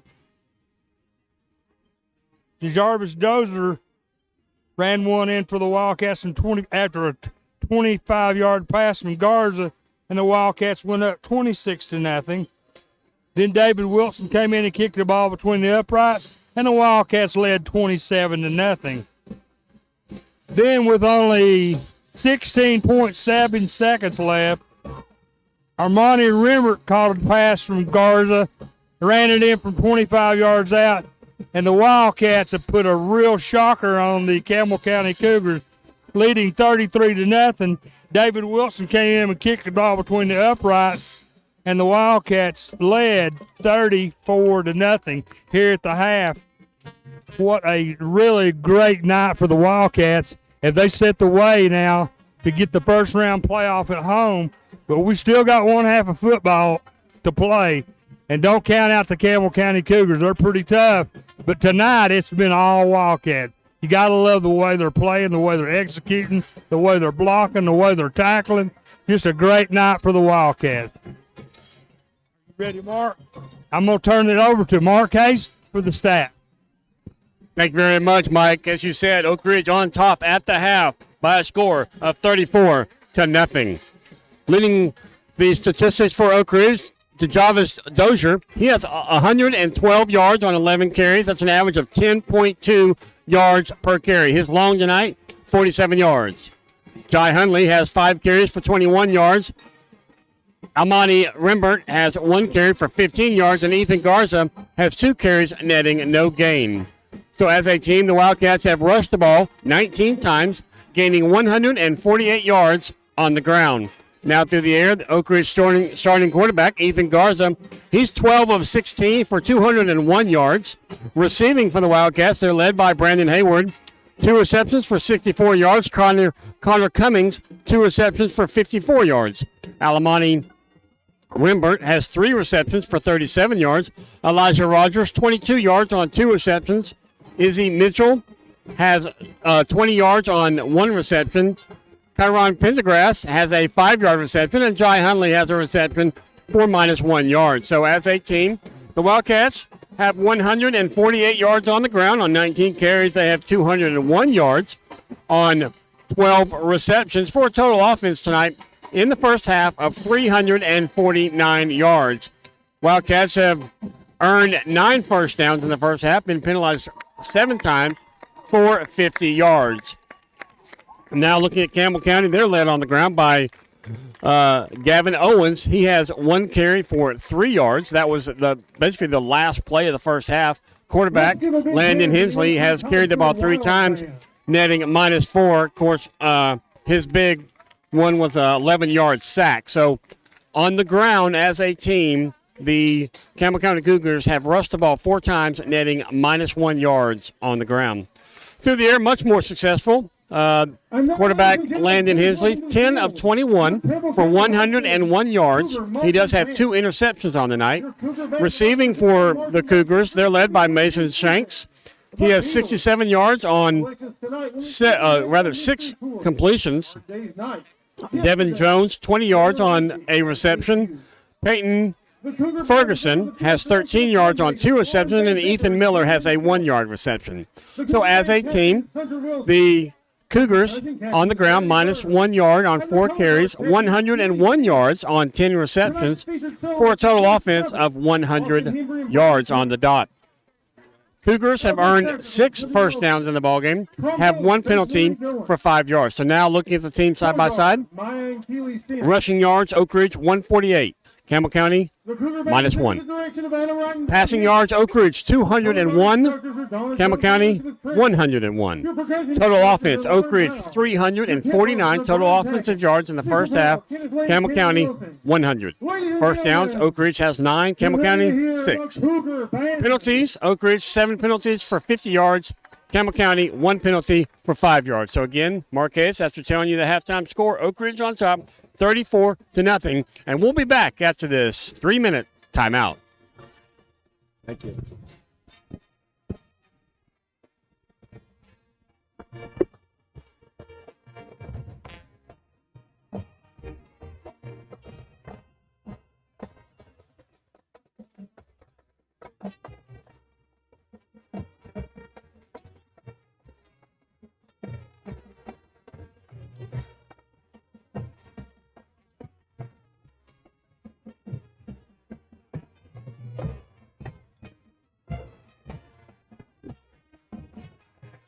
Can you believe this?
Look,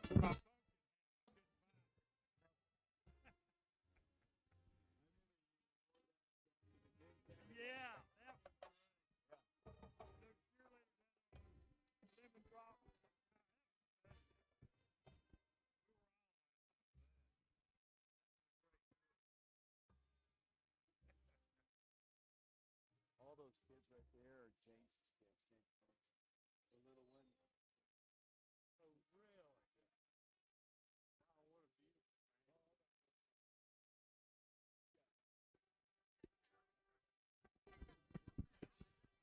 Welcome back once again to Campbell County High School. The Wildcats on top 34-0 over the Campbell County Cougars. We're at halftime. I'd like to send hellos out to Ralph and Belinda Aron listening to us down in Atlanta. John and Matt Calvert watching in Oak Ridge. And speaking of Oak Ridge, basketball season, believe it or not, 18 days away. 18 days away. They play York Institute. And we've been talking about the scheduling, but grab that schedule here. One thing that's interesting about the schedule is the fact that the Wildcats are not going on any faraway trips. I mean, the longest road trip I think they're going on is to Sevier County, maybe to Cleveland. I mean, those are about the farthest trips. The girls are playing in Greenville at Christmas time. The boys are in Maryville. They're playing a Thanksgiving tournament at Pigeon Forge and at Sevier County. It's going to be a different kind of a year. The boys obviously graduating all 5 starters off of last year's team. They're going to have to replace their top players. On the girls' side, Gracie Herron and Samaj Clark are graduating, but you got that strong freshman class. They're going to be sophomores. I think it's going to be a great year of basketball. We got a little different look on the boys' side, maybe a little bigger, maybe a little bit more athletic. They probably won't shoot as well at the 3, but I'm looking forward to a great, great year of basketball. And I think it's sort of the same thing with both teams, but in a different way. And I know that it's a contradictory statement. What I mean by that is both teams are going to rely heavily on sophomore classes, I think. But the difference is the girls' sophomore class played more than most sophomore classes would play their freshman year. So they're a really experienced sophomore class. The boys are going to have to rely on a talented freshman class from last year that are now sophomores that, while talented and big and athletic, are not as experienced. And so I think it's going to be an exciting time. I think the Lady Wildcats and Wildcats both will continue their hot streak. Really, it's not a streak. It's just at this point, the programs are what they are. They're very good. They're very healthy programs. A lot of youth. So, there'll probably be some mistakes early in the season, but I think both teams, as the year goes on, will just get better and better and more refined as it gets closer to tournament time. But like you said, the growth, the just natural talent that these two teams have is going to be really fun to watch. And then all begins 18 days from today against York. Mike Sheehan, your thoughts on the first half and what the Wildcats need to do to get back home to play Ray County next week? Well, they just got to keep doing what they're doing, and things have really been going their way tonight. Running backs look as strong as I've ever seen them. I mean, we've got 3, Ronald Renbert, Jabari, and DeJarvis Dozier, and they don't get any better than those 3 guys. I think the line's doing a good job blocking. Coach Ron Gray's done a great job with this line, and I kept noticing new linemen in there as the night goes on. Our depth's getting better. So we're getting some of our players back healthy again, and they are really playing tough tonight. It's in the defense. What can you say about them? We got 2 interceptions and a fumble. And, that really helps out a tremendous amount. When you get field position like that and you just keep driving the ball down their throats. And they've had the Campbell County Cougars on their heels most of the night. Every time they get something going good, something bad happens to them. They throw an interception or they fumble the ball or they get a penalty. So the Wildcats just got to keep pressure on them and keep them out of the end zone. I mean, they're pitching a shutout on senior night. I'm just really shocked how well they're playing against the Campbell County Cougars, especially knowing that the Cougars are nobody's slouch. This is a good team, and the game's not over, as we've already said. We've still got 2 quarters of ball to play as the Wildcats come back on the team and start warming up. We're getting ready to have second half football here from Campbell County High School. Thanks a lot, Mike. Got a new camera guy with us tonight, Caleb Riker. He's also a member of the Oak Ridge football program. Remember the freshman team. Unfortunately, he's got a broken arm. It happened about 2 weeks ago in a JV freshman game. Caleb, talk about this freshman class. I know you played at Robertsville. A lot of kids, obviously, from Jefferson and Robertsville. Talk about the freshman class and how good you guys can be by the end of your career. Well, I think that if we just continue to grow the way that we've been growing and just continuously getting better, I think that we can – hopefully that's the goal. This is the goal, is win a state championship. That's obviously the goal. But I think that we have a lot of freshmen obviously on varsity. We got Riker Arms, Mikey Teasley, Tim Walter, Wilt Presley, Blaine. I mean, Sorry, Blaine, I can't remember your last name, but we've got a lot of good ball players out there, and I think that we really do have a chance to be great. We just got to keep practicing and keep getting better. My question is, how's that arm? You've got a big old cast on your left side, and how did that actually happen? It was on a kickoff, and I hit in the back, and I just kind of fell. I fell on it. I just got blocked in the back, but it's okay. I'll be out for 7 more weeks until I get surgery. You get the pins removed. We appreciate you doing our camera work tonight. What do you think the Wildcats need to do in the second half to maintain this lead? Keep their foot on the gas. Just keep playing the way they have been, and don't let up. I think we need to continue to run the ball. We've been able to do that against Campbell County. They just haven't been able to stop us, it seems like. Well, we're going to take a break here. Thanks a lot, Caleb. We'll come back to you. He's doing our top camera. We're on FM 92.7, FM 94.7, prepradio.com, Oak Ridge Schools, television channel 15. We're on we're on streaming on our Prep Radio channel on YouTube. Matthew Jules with us, Caleb Riker, Mark and Shauna Hayes, Mike Sheehan, Alex Myers, Drew Thomas, Matthew Charles, and Josh Frazier. Brian Bennett back to the station. We're going to send it off to him. We'll be back with the second half. The Wildcats on top of Campbell County, 34-0. We'll be back in 90 seconds.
David Clary back here along with Alex Myers getting set for the second half here. We could have been set about 3 minutes ago, but Alex, I'll let you do it. Well, I haven't had a lot to complain about, so I've got to complain about something, and that's the same thing that I've complained about literally every week. I'm surprised they didn't do it in the Jamboree. You get 20 minutes at halftime, and that's never enough. Every band was off the field, but we still got to add 3 more minutes, so I'm just glad Taco Bell's open late because that'll be about the only thing open when we get through here. But, in seriousness, David, we could have a running clock. We could have a running clock if Oak Ridge scores another point before Campbell County is able to get going here, as they're going to receive here to start the second half. And the Wildcats will be kicking from right to left, wearing their all-white jerseys, Cardinal numerals, Cardinal pants with the white stripe down the side. Campbell County wearing their smoky grays, a little bit of orange, a little bit of purple as well.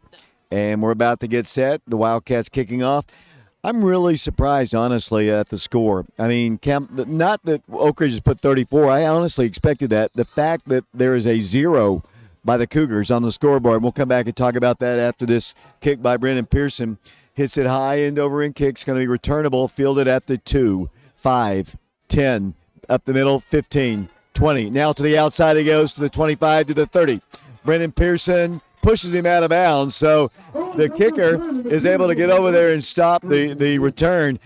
He had one other guy, I think Izzy Mitchell maybe down there, but Great return, 1st and 10, Campbell County. Yeah, it was a nice return, and Campbell County just hasn't had a lot of playmakers making big plays tonight, and maybe that's something that sort of sparks this offense because it doesn't take much. These guys can move the ball between the 20s. I thought it would be Oak Ridge's ability to stop them once they got inside the 20s that might be effective, but Campbell County has just really, really struggled, and maybe that'll get a spark for them. But of course, if you're a Wildcat fan, you want this shutout to continue. Ball is at the 42-yard line. First down, 10 yards to go for Campbell County. 11 minutes and counting here in the third quarter. He rolls to his right, looks to pass, fires a pass, incomplete. They've had a lot of drops. Price Davis defending for the Wildcats. Wildcats have Dallas Frent in the ball game. The Wildcats have, Terrence Anthony, Price Davis, Elijah Rogers, Tyler Pickens, Elijah Bradley, Tim Waters, and who is that on the other side there? Bashan Knowles. I think I said Terrence Anthony. I'm missing somebody. I think it's Izzy Mitchell. Second down, 10 yards to go. The ball's at the 42-yard line. Campbell County moving left to right, trailing Oak Ridge 34-0. We have a running clock at 30-0, and that's why the clock is running. Did they change that this year? Oh, well, we've also had a running clock midway through the first quarter on that first touchdown, so, who knows. Yeah, that's true. 10-15 to play. Quarterback back to pass. Pressured. Screen pass. Batted down again. I think the Wildcats got their hands on it again. He threw for over 400 yards last week. Mark, how many yards does he have passing at this point? 101. That's a lot. That's a lot of yards passing, but it's not 400. Well, and comparatively, right? So you got to think it's a lot for who? Some teams in our region, this would not be a lot for them, but for this team, or that would be a lot for this team. That's nothing. I mean, that's a quarter's worth of work sometimes for this team, and we're into the second half now. Third down, 10 yards to go. The Wildcats in the lead, 34-0. Running clock here at Campbell County. 9:32 to play. And it'll be third down, 10 yards to go. Quarterback rolling, pressured, looks, fires a pass. He's out of bounds. He's way out of bounds. He's so out of bounds, he's in the parking lot. It'll be fourth down, 10 yards to go. And that's a hike up to the park from the parking lot to this field, David. Did you tell me that Hayden Tarwater and the Carnes Beavers were on top of the Clinton Dragons? Well, the last update I had via Twitter, several accounts tweeting about 50 minutes ago that it was halftime score Carnes 22, Clinton 14. Obviously, I complain about our halftime link sometimes. 50 minutes is a long time, so we'll have to keep checking that one. Fourth down, 10 yards to go. Their offense still on the field. You're down 34-0. I mean, they've got to score. They've got to. It's not great sound football to not punt here, but you're down 34-0, and if you don't get some points, it's going to be even worse. Well, here we go. We've got one shot right here. Quarterback's going to go across the middle. He dropped it. It'll be the Wildcats taking over again on downs. First down, 10 yards to go. Just really a nice pass. Hit him right in the hands. He just couldn't hold on to it. Yeah, bad spot if you're a receiver. Right in the hands. That's a tough break for the quarterback right there. You put it right on the money, and I think the guy had plenty for a first down. He definitely did. He was well across midfield, I think, and the problem was you got to catch it. You got to secure the ball before you start running, and he didn't do that. Well, I have an opportunity. What a great job, our band. This really may be the first time I've gotten a chance to actually listen to our band. What a great job they did. They have. They've done it all year, and Campbell County's did a nice job as well. A nice job for we don't say that enough because those kids work really hard. They put a lot of time in the summer, and it's a big run right there as Hunley is all the way down to the 15. It'll be another Tim Bank of Oak Ridge first down, and 10 yards to go. The ball is going to be down at the 14-yard line. Alex said one thing to me at halftime, which is very true. The way the Cougars walked to their dressing room, their body language showed that they were a beaten team as the Wildcats handed off for another run, but no yardage there. I think, and this is, I think, true of a lot. This Campbell County team has not had a lot of success. In all the years we've played them, we've scored 50 points 9 times on them, 60 a couple times. They expect to get beaten, and I think, that a lot of times it's what's on the jersey. Not that Campbell County's played poorly. I think actually they've played fairly well at times. But I think sometimes just the fear of Oak Ridge to a team like Campbell County who has had no success against Oak Ridge. And I think where that can come into factor is not necessarily right from the opening kick, but it's once you get down, once 2 or 3 things go wrong for you, it's real easy to turn that into 4 or 5 things and let it snowball. Here comes a handoff once again for Almani Rimbert. He moves the ball to the 10-yard line. It'll be for the Wildcats.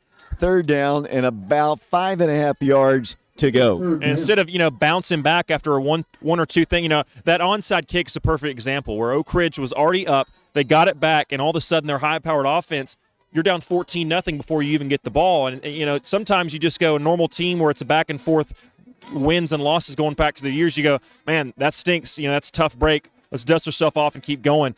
For Campbell County, not saying this happened, but a lot of times for teams like that, when you're on the wrong end of a losing streak, you can just go, oh, well, here we go again. And it's real easy to get into that negative mental state. 3rd down, 5 yards to go. The ball, as the Wildcats are going to hand it off into the end zone. Touchdown, Jai Hunley. The Wildcats have another touchdown on the board, and they lead Campbell County 40-0. Clock is finally stopped with 5:43 to play in the 3rd quarter of this game, and Campbell County just getting routed.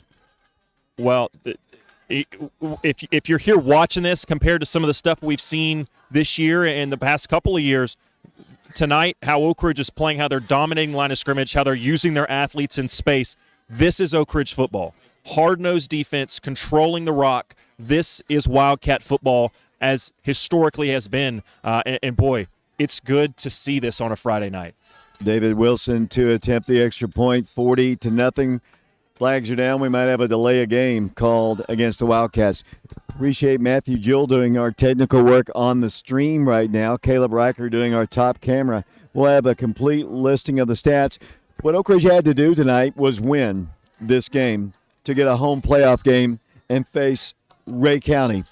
Right now, we're headed to Blankenship Field for a 7 o'clock kickoff next Friday night at Blankenship Field. Great for the seniors for sure to get a chance to walk down the steps one more time. Kick on its way. It's up, and it is good. It was 5 yards further back, but he still splits the uprights. That's David Wilson. 41-0 Wildcats. Back for another Oak Ridge kickoff in 60 seconds. Volunteer Christian, Exterior Home Solutions. North Lake Insurance will follow utilities. People's Bank of the South, the Dreams at Deerfield. The Casey Allen Agency, Allstate Insurance, Pyro Care, Grace Rehab, Jeff Livingston, Olson Supply, BRW Enterprises, from Bird Spring Center.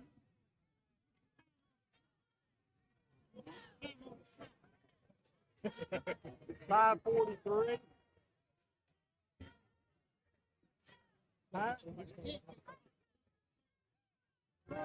Well, it runs constantly. It doesn't stop.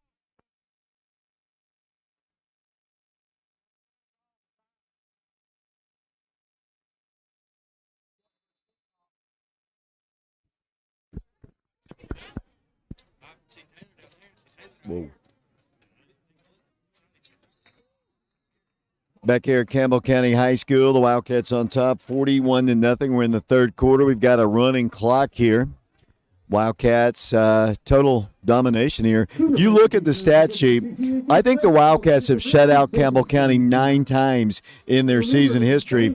As I mentioned, they've scored 50 several times. It's just been a one-sided rivalry. But I can say this, and I said this on the show for sure last week, since the prices have been up here taking over the program, this Campbell County team used to be everybody's homecoming, but now they're very competitive. I mean, tonight, the Wildcats are just playing great ball. They're just playing great ball, just to be honest with you. In Campbell County, they traditionally know when they fall behind Oak Ridge, they're not going to do well. They're going to pass. If they can get the pass off, pass is going to be overthrown, incomplete. I think that most of this season they've been making these plays, and just not tonight. Actually, a little bit more. Oak Ridge has shut them out 13 times, and if they were to continue to shut them out tonight, it would be the 4th time in 7 years. Wow. 4 minutes, 25 seconds to play, 3rd quarter, moving clock. They've got 2 receivers to the right. They've got a running back there. They have only one running play with a running back. The quarterback's taking it 3 times, but the running back has only carried the ball once, and that was the last time. What's that? Carnes 36, Clinton 14, 3:08 left in the third.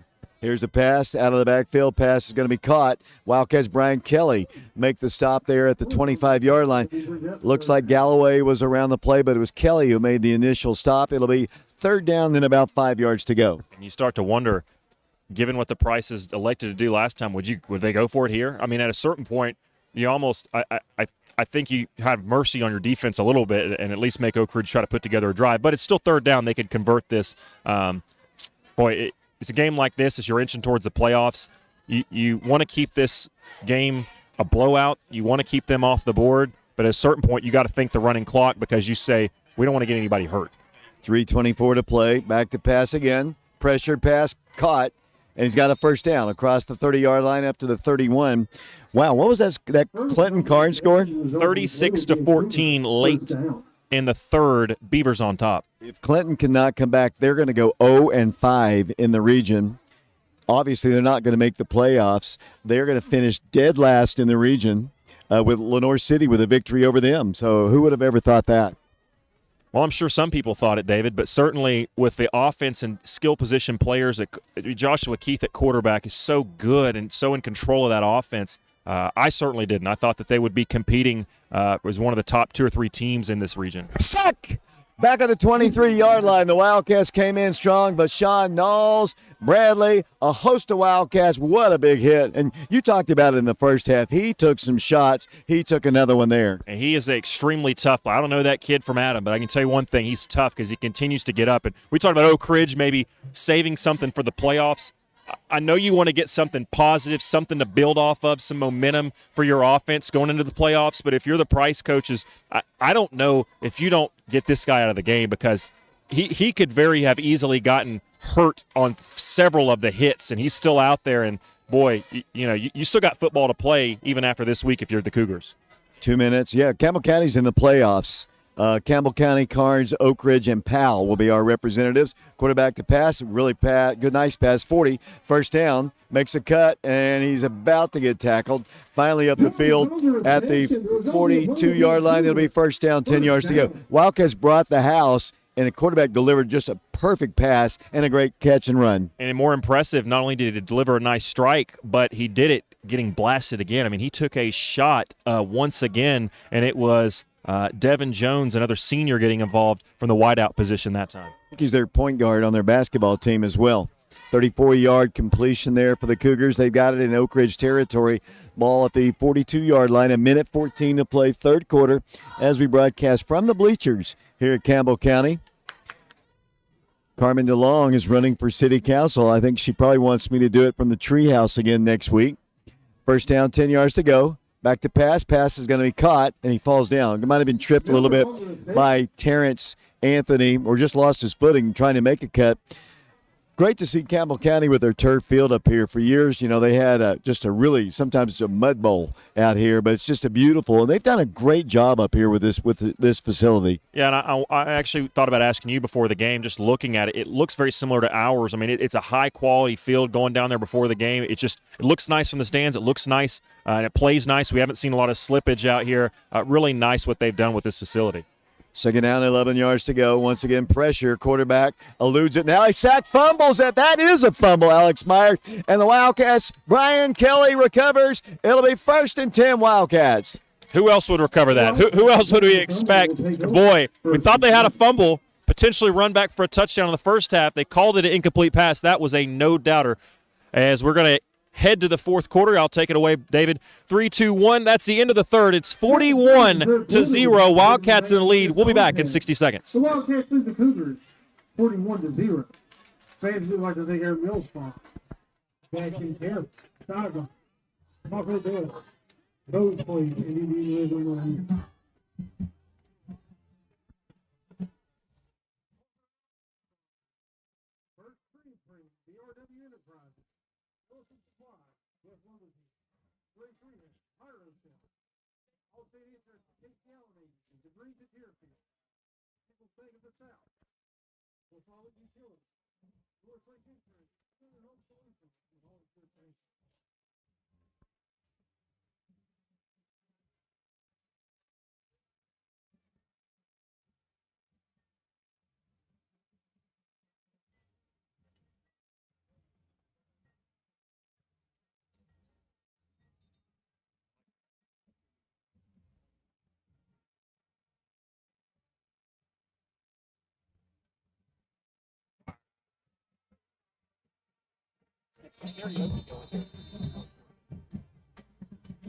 Avery Branson doing dancing here at Campbell County High School. The Wildcats on top, 41-0 here. Wildcats back on offense, first down, 10 yards to go. Let's see if we got a new quarterback in. Opening play of the fourth quarter, it is Blaine Stansberry, and the Wildcats move the ball for a 10-back of Oak Ridge first down across the 40. Kason Robinson on the carry, the 5'7" junior. You know, that's something that Caleb could probably tell you a little bit more about Kason going against him in practice. How's Kason Robinson? He's a bowling ball. If I'm going to be honest with you, he's hard to tackle. He's a bigger frame, and, I mean, he just lowers his shoulder like there on that play. He just tries to run over the defender. First down, 10 yards to go. The ball is at the Cougar 40-yard line. Blaine Stansberry is another freshman. He's really good-looking quarterback that time. Didn't hit the hole real hard right there. It'll be second down, 10 yards to go. Let's check some of these other linemen. I love to get everybody's name in, as many as we can, because these kids practice just as hard as anybody. Yeah, they absolutely do, David. I know a couple of new guys in there. It looks like Jason Coates is in there. I know he's not a lineman. Also another receiver, Jari Beckner, in there for the Wildcats, as well as a couple of new ones we can get to after this play. Life Goins in the ball game as well. The Wildcats. Oh, I'm not sure what happened right there, but it's going to be incomplete. I'll let you describe that, Alex Myers. Well, it happened. It was something, David. What happened was the quarterback got it. The ball slipped out of his hands.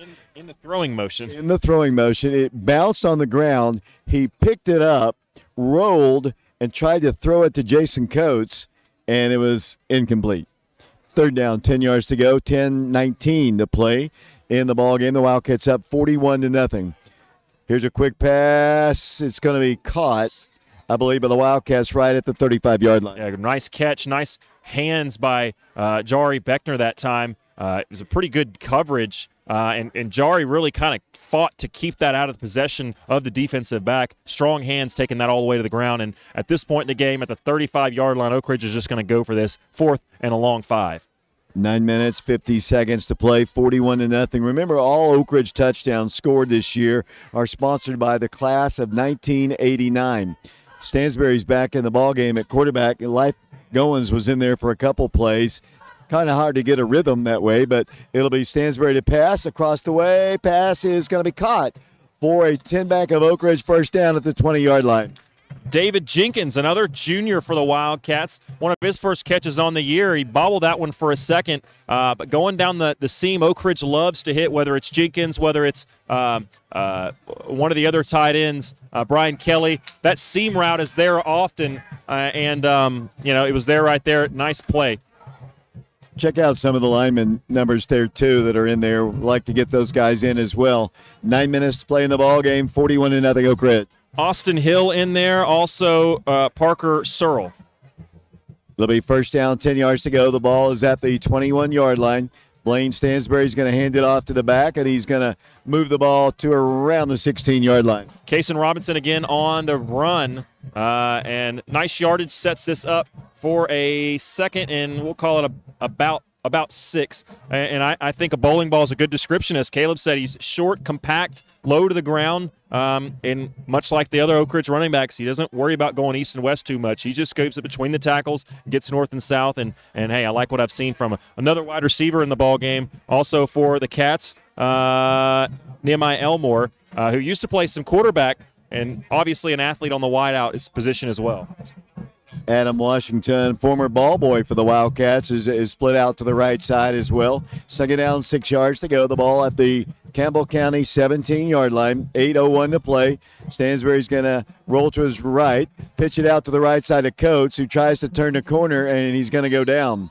Snap a little bit high that time. It's a big loss back to the 25-yard line. Yeah, unfortunate there for Coates. It's going to go down as a negative play. But, hey, not every play is positive. We talked about going north and south. That time Oak Ridge tried to stretch that one out. And credit Campbell County's defense. They just beat him to the edge, and they really forced him to bounce that outside, I think, more than he really wanted to or should have gone. These Life Goins once again back in at quarterback. They're alternating back and forth, which, I don't know.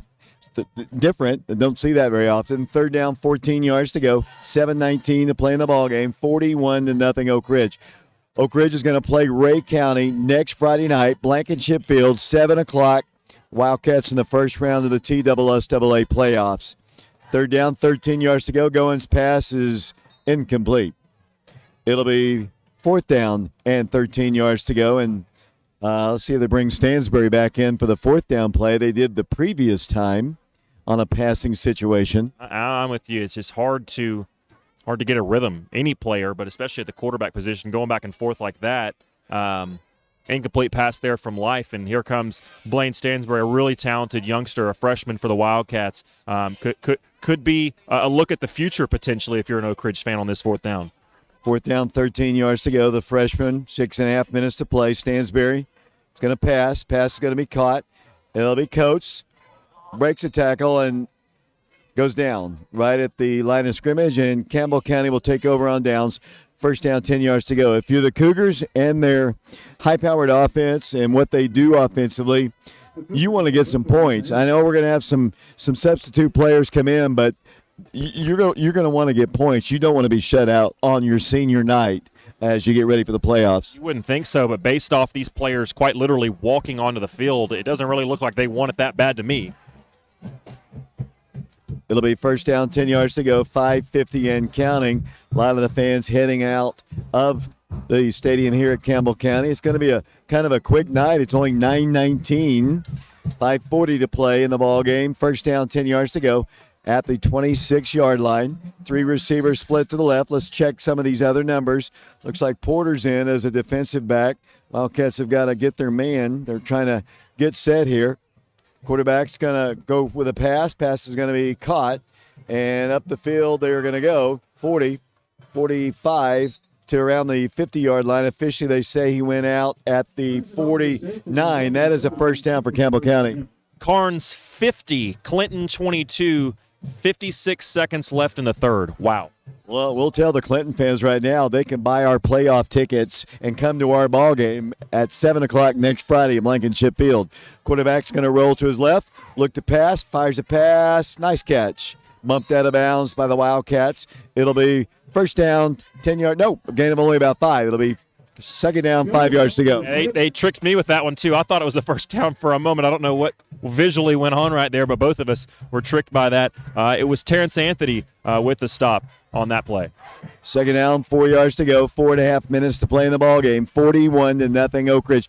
Let's get all these numbers that we can. I don't want any grandparent calling me saying we didn't talk about their grandkid. Quarterback to pass. Pass is caught. Wildcats tried to make the stop. It's going to be close to a first down. The Wildcats, looks like Jerry Hundley, Porter, and maybe Izzy. Bashan's still in the ball game. I see Ben Birdwell's in the game. And it'll be a first down for the Cougars. Connor Cummings, LaMichael Galloway, Izzy Mitchell in there still. Also Isaiah Porter in at cornerback for the Oak Ridge. Nehemiah Elmore on defense as well. Looks like perhaps Price Palmer here on the right. Nice to see him back in. He's been dealing with an injury for a lot of the later half of the season. Nice to see him back in there. Quarterback to pass. Pass is going to be up for grabs and almost intercepted. Ball bounced, and they had an opportunity. Izzy tried to get back there as quickly as he could. It'll be second down and 10. 3.5 minutes to play in the ball game. A lot of batted balls in this one. Also, number 25 for Oak Ridge, which is Bryce Dorsey. Nice to see him in there at the linebacker position. It'll be second down, 10 yards to go at the Oak Ridge 40, 3:16 and counting. 41-0 our score. Wildcats in the lead, headed for their 5th victory. Wildcats will go 4-1, I believe, in the region. Back to pass. High pass, wide open. Pass is there. It's incomplete. Just not enough on it, and the receiver was there, and he was open. It's incomplete. It'll bring up third down, 10 yards to go, 2:50 and counting in the ballgame. Yeah, not to pile on, but just to, I'm here to show what I see and my thoughts. And, he's been really good across the middle on those intermediate type of routes, the quarterback has. But it's a couple passes now, when you go try to stretch the field deep, he's come up a little bit short on it. Third down, 10 yards to go, 2.5 minutes to play in the ball game here from Campbell County. Next week we're at home against Ray County. Wildcats in the first round of the TSSAA playoffs. Alex getting ready to go down on the field, do some interviews. Get Ethan Garza. Alex, here's a screen pass. Pass is caught, and he makes a move on the Wildcat defenders, and they pick up a first down. Broke a couple tackles here, so Caleb, you're my color guy now. As Alex is going down, it'll be 1st and 10 for Campbell County, 2 minutes to play. I mean, they still have their starting quarterback in. What? I wonder what their thought process is for Campbell County. Like, I guess they just want to score on senior night. They don't want to get shut out, and they're in the playoffs too, so they're just getting him a little bit more work. He's going to roll to his left this time, look to run, maybe pass, cuts it up the field, runs out of bounds. Won't stop the clock. He does save his life, though. Goes out of bounds at the 28-yard line. There's a minute 33 to play in the ballgame. The shutout still in place here. The Wildcats up 41-0. Alex Myers will have interviews down on the field. Coach Cummings as well. We'll have those for you. Stay tuned for that. And, of course, our statistics and the scoring summary by Mike Sheehan. We're down to a minute 15 to play.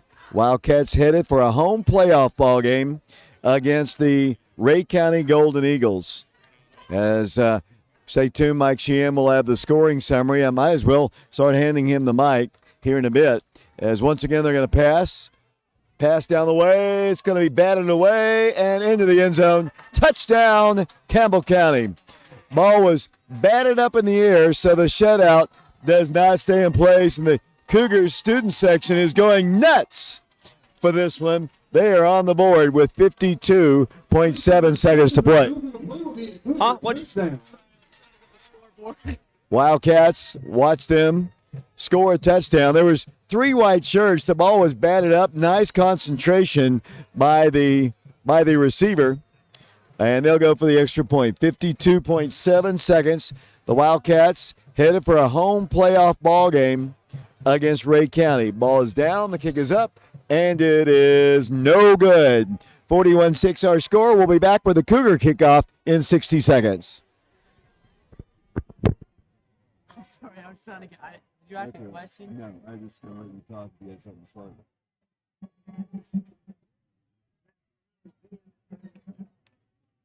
What's his name? Jones? What's the receiver's name?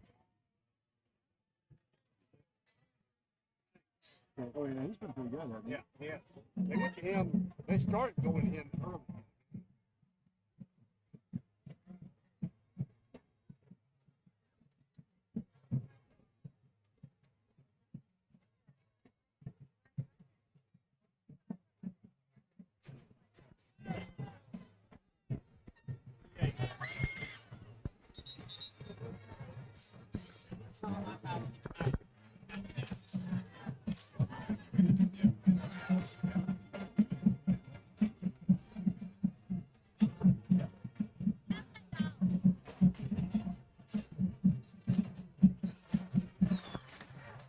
David Clary back here along with Alex Myers, Caleb Riker, Mike Sheehan, Mark and Shauna Hayes, Drew Thomas, Matthew Charles, Brian Bennett, and I'm missing somebody.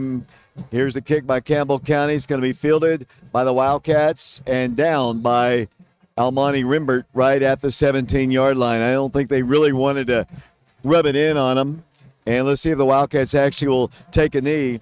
And I think that might be the case. I don't think they want to score anymore. I'm going to give the mic to Mike Sheehan to let him start running down the scoring summary. Thank you, David Clary. What a great night for the Wildcats. They got off to a very good start, and things just got better from there in actuality. As DeJarvis Dozier ran one in from 47 yards out after a 55-yard drive, 4-play 55-yard drive, and with 2 minutes and 5 seconds off the clock, Dozier went in, and the Wildcats went up 6-0. David Wilson's kick was good, and the Wildcats led 7-6. Then with 8:54 left still on the clock after a fumble by the Campbell County Cougars, Oak Ridge Wildcat quarterback Nathan Garza threw a 48-yard pass to Brandon Hayward, who broke loose and went down the Campbell County sideline untouched, outran everybody to the end zone. The Wildcats led 13-0. Then David Wilson came in and kicked the ball between the uprights, and the Wildcats led early in the first quarter, 14-0. Then Oak Ridge scored again in the second quarter when Izzy Mitchell intercepted a pass. It gave the Wildcats possession again. Then DeJarvis Dozier ran one in, and the Wildcats went up 20-0. And then Connor Cummings caught a 43-yard pass from Nathan Garza, and the Wildcats went up 26-0. David Wilson came in, and the kick was blocked. And then on the fourth score of the second quarter, DeJarvis Dozier ran one in from 20, caught a 25-yard pass from Ethan Garza with 16.7 seconds left, and the Wildcats led 26-0. David Wilson kick was good, and the Wildcats led very comfortably, 27-0. Then in the third quarter, the Oak Ridge Wildcats scored again on a 9-yard touchdown by Jai Hunley, and the Wildcats went up 33-0. David Wilson came in and kicked it between the uprights, and the Wildcats led 34-0. Then in the third quarter, after Brian Kelly recovered a fumble, gave the Wildcats possession again, and they drove the ball down the field. Jai Hunley ran one in from 9 yards out and put the Wildcats up 41-0. And David Wilson kicked after a 5-yard delay penalty was good, and the Wildcats went up 41-0. And then just a few seconds ago, with 52.77 seconds left in the game, Landon Hensley, quarterback for the Campbell County Cougars, threw a 28-yard pass to Mason Shanks for the Campbell County Cougars, and the Campbell County Cougars scored 6 points with 52.7 seconds left. And then the extra point was blocked, and the Wildcats walk away with a huge victory here tonight, 41-6, to enable them to have a home game next week against Ray County at Blankenship Field, Jack Armstrong Stadium, starting at 7 o'clock. What a great night for the Wildcats. David? All right, I'm zoomed in. Thanks a lot, Mike. We're going to go down to the field here. We've got a player interview coming up. Let me watch Alex Myers. See where he is. He's going to try to grab somebody, and it looks like he's got somebody, and we'll go down to him right now. Thanks, Dave. Down here on the field with quarterback Ethan Garza.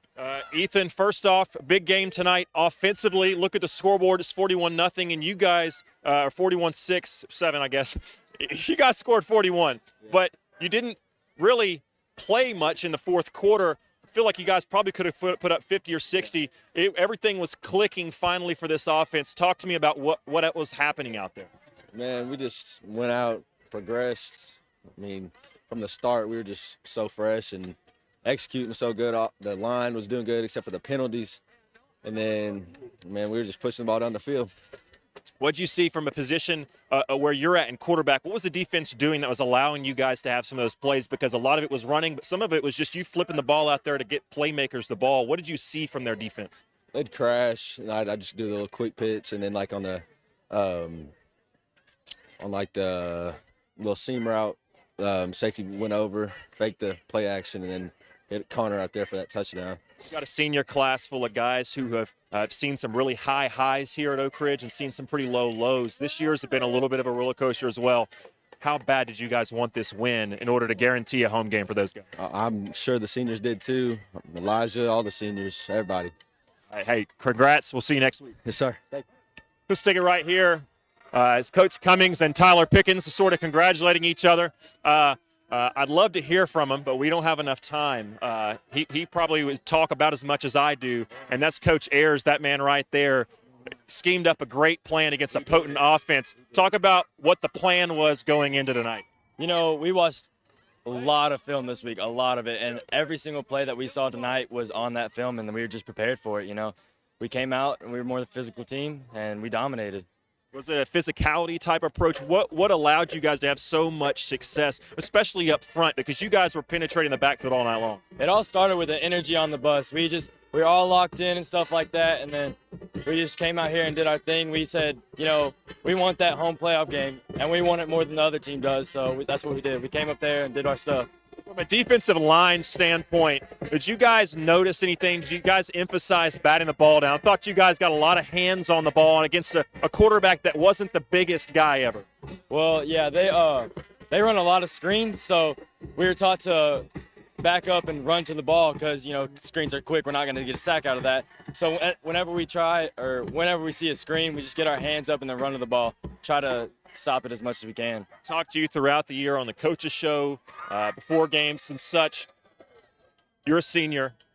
We talked about what it would feel like to walk down the steps one final time on senior night without a guaranteed playoff game. Well, you guys came through on your end. You're going to get at least one more. Yes, sir. How happy does that make you feel, and what does that mean to this senior class? Man, I'm excited, you know. We're going to dominate next week. I can already tell you that. Just the energy is going to be high, and the community is going to be there, and I just can't wait, you know. One more time. Congrats, Tyler Pickens. Thank you so much.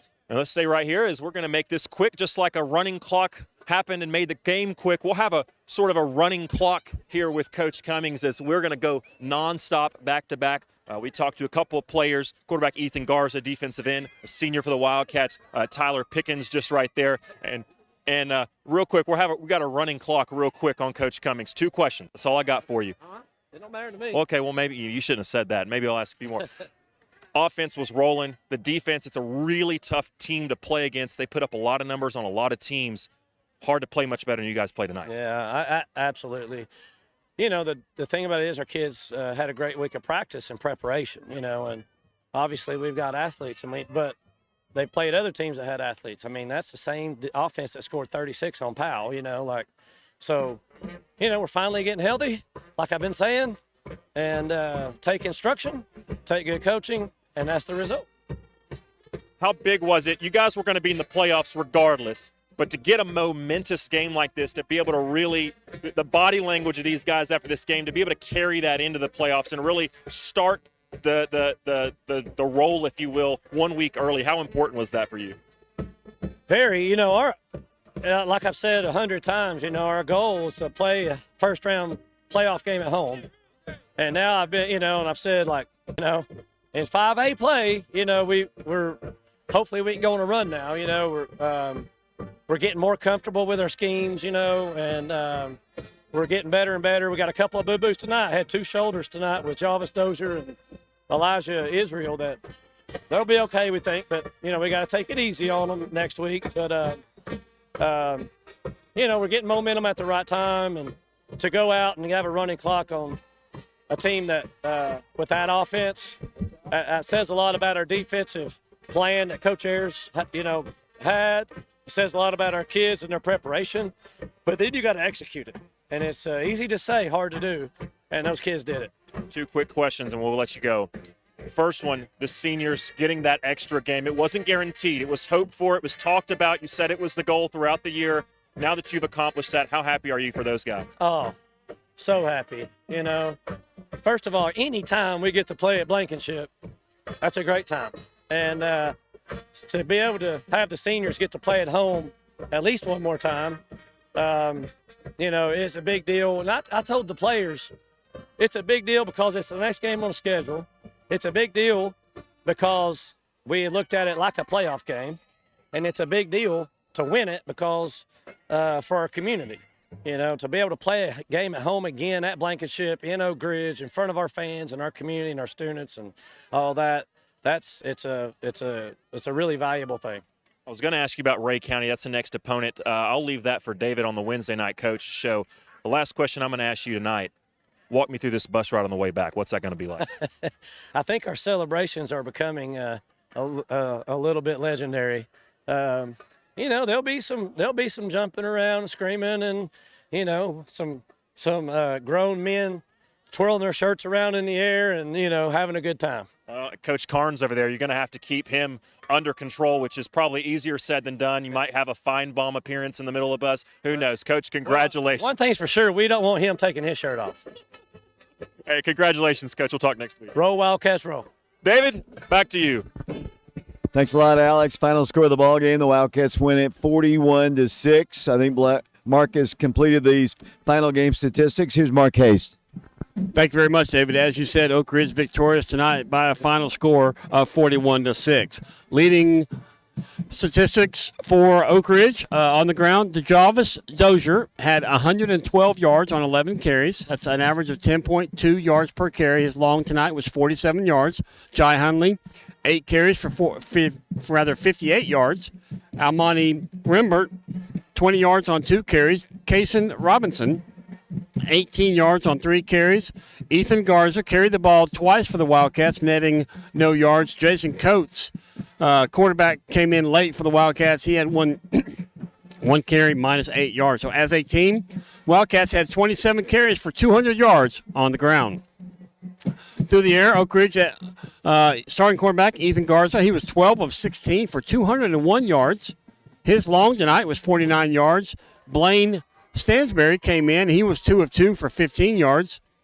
Life Goins had one completion out of 3 for 5 yards. So as a team, the Wildcats were 15 of 21 for 221 yards through the air. Receiving for the Wildcats, they were led by Brandon Hayward. He had 64 yards on 2 receptions. Connor Cummings, 54 yards on 2 receptions. Almani Rembert had 37 yards on 3 receptions. Elijah Rogers, 2 receptions for 22 yards. Izzy Mitchell had a 20-yard reception. David Jenkins had a 14-yard reception. Number 85 for the Wildcats had a 5-yard reception. Kyron Pendergrass had a 5-yard reception as well. Jason Coates with a 1-yard reception. And Jai Hunley had a reception for minus 1 yard. So as a team, the Wildcats had 200 yards on 27 carries. They had 221 yards on 15 receptions for a total offense tonight of 421 yards. The Wildcats earned 12 first downs in the ballgame. They were penalized 8 times for 55 yards. Now look at Campbell County. They were led on the ground by Gavin Owens. He had a 3-yard carry at the end of the first half. Landon Hensley, the quarterback for the Cougars, he had 6 carries, minus 13 net yards for him. So as a team, the Wildcats only giving up minus 10 yards on the ground to the Campbell County Cougars on 7 carries. Through the air, Campbell County was much more successful. They were 18 of 36 for 192 yards with 2 receptions. That is Landon Hensley for the Cougars. Receiving, they were led by Mason Shanks. 6 receptions for 67 yards. I believe he had a touchdown for them. Devin Jones. 3 receptions for 60 yards. Ethan Miller. 25 yards on 3 receptions. Peyton Ferguson. 23 yards on 4 receptions. Gavin Owens had an 11-yard reception. And Will Lester had a reception for 6 yards. So as a team, the Cougars had on the ground minus 10 yards. Through the air, 192 yards. For a total offense tonight of 182 yards. They had 11 first downs in the ballgame. They had 1 penalty for 5 yards. So looking at the team side by side, Oak Ridge on the ground, 200 yards. Campbell County, minus 10. Through the air, Oak Ridge with 221 yards. Campbell County, 192.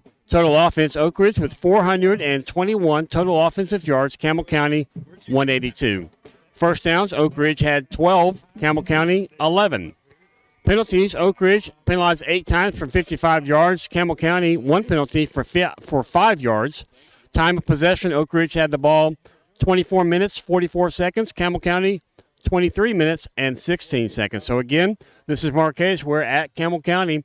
Oak Ridge victorious tonight by a final score of 41-6. Alex? Thanks, Mark. Alex Myers with you now and with David Clary. And, we didn't ask Coach about the Ray County game. I wanted to let him get back and celebrate. So talking about future opponent, I think at least going into this game, I think Ray County was 2-7. Yeah. So this is not the Ray County of old. At least it hasn't been to this point. Going back, Oak Ridge, I was of the opinion, I thought, or of the thought that, this is maybe a series that's gone back and forth quite a bit, and I was absolutely wrong. The all-time series is led by the Wildcats 10-1.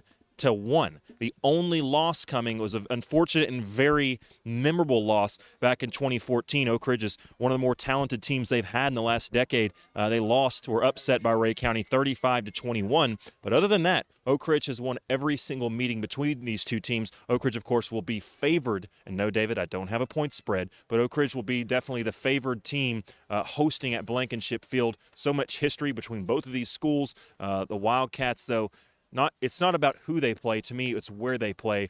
And getting to host that game for these seniors, that's a special, special thing. Let me give you a little trivia. Actually, I'm going to ask you a trivia question. Who is the greatest quarterback to ever play at Ray County High School? I know this. Is it Andy Kelly? Andy Kelly, you're exactly right. Andy Kelly, former Tennessee Vol, and actually for years and years held every single arena passing league record there was. And he played at Ray County. I actually like going to Ray County. I'm glad we're at Blankenship Field, but I don't mind going down there. Let's wrap it up here from Campbell County. We appreciate the ball game. The Wildcats play well tonight, Alex. I mean, you can't fault anything they did, really. A few too many penalties, but really they didn't hurt them tonight. I thought the defense got some turnovers, which were crucial. The 2 interceptions, they got a fumble. They pressured the quarterback. They ran the ball. They threw the ball. I thought Ethan didn't have his best game last week against Dobbins Bennett. I thought he was on his game tonight, Ethan Garza. And you can't say much about the defense. I mean, they only gave up 6 points to a high-powered offense. And the good news is we won, and we're going to play at Blankenship Field next week. Not much that can be said that you didn't say, David. And Oak Ridge played so well, and we can talk about the skill position players all night. We have, but I want to say one thing: the offensive line kept the pocket clean, moved the line of scrimmage enough to give the running back some space to operate, and all they need is a little bit. Defensive line, one of their more dominant. I mean, I'd call it a dominant performance, but it's easy to do when you get to pin your ears back and rush the quarterback every time because they're literally not running the ball. But a great performance on both sides of the line of scrimmage for Oak Ridge, and in the special teams. They had one blocked extra point, but other than that, they were clean on special teams all night. Probably one of the more well-coached games I've seen from Oak Ridge, well-rounded from that standpoint as well. The band played well at halftime. David, to put it simply, it was Oak Ridge football, and boy, that's nice to say heading into the playoffs. I agree at 100%. Not much more than I can say except for let's close it out here.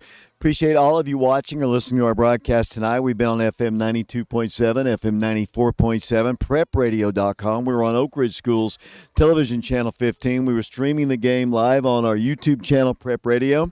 Not sure if we can do that next week since it's a playoff game at home. We'll talk to Coach Gaddis about that, and we'll get back to you about that. But either way, we want you to come out and support the Wildcats at Blank.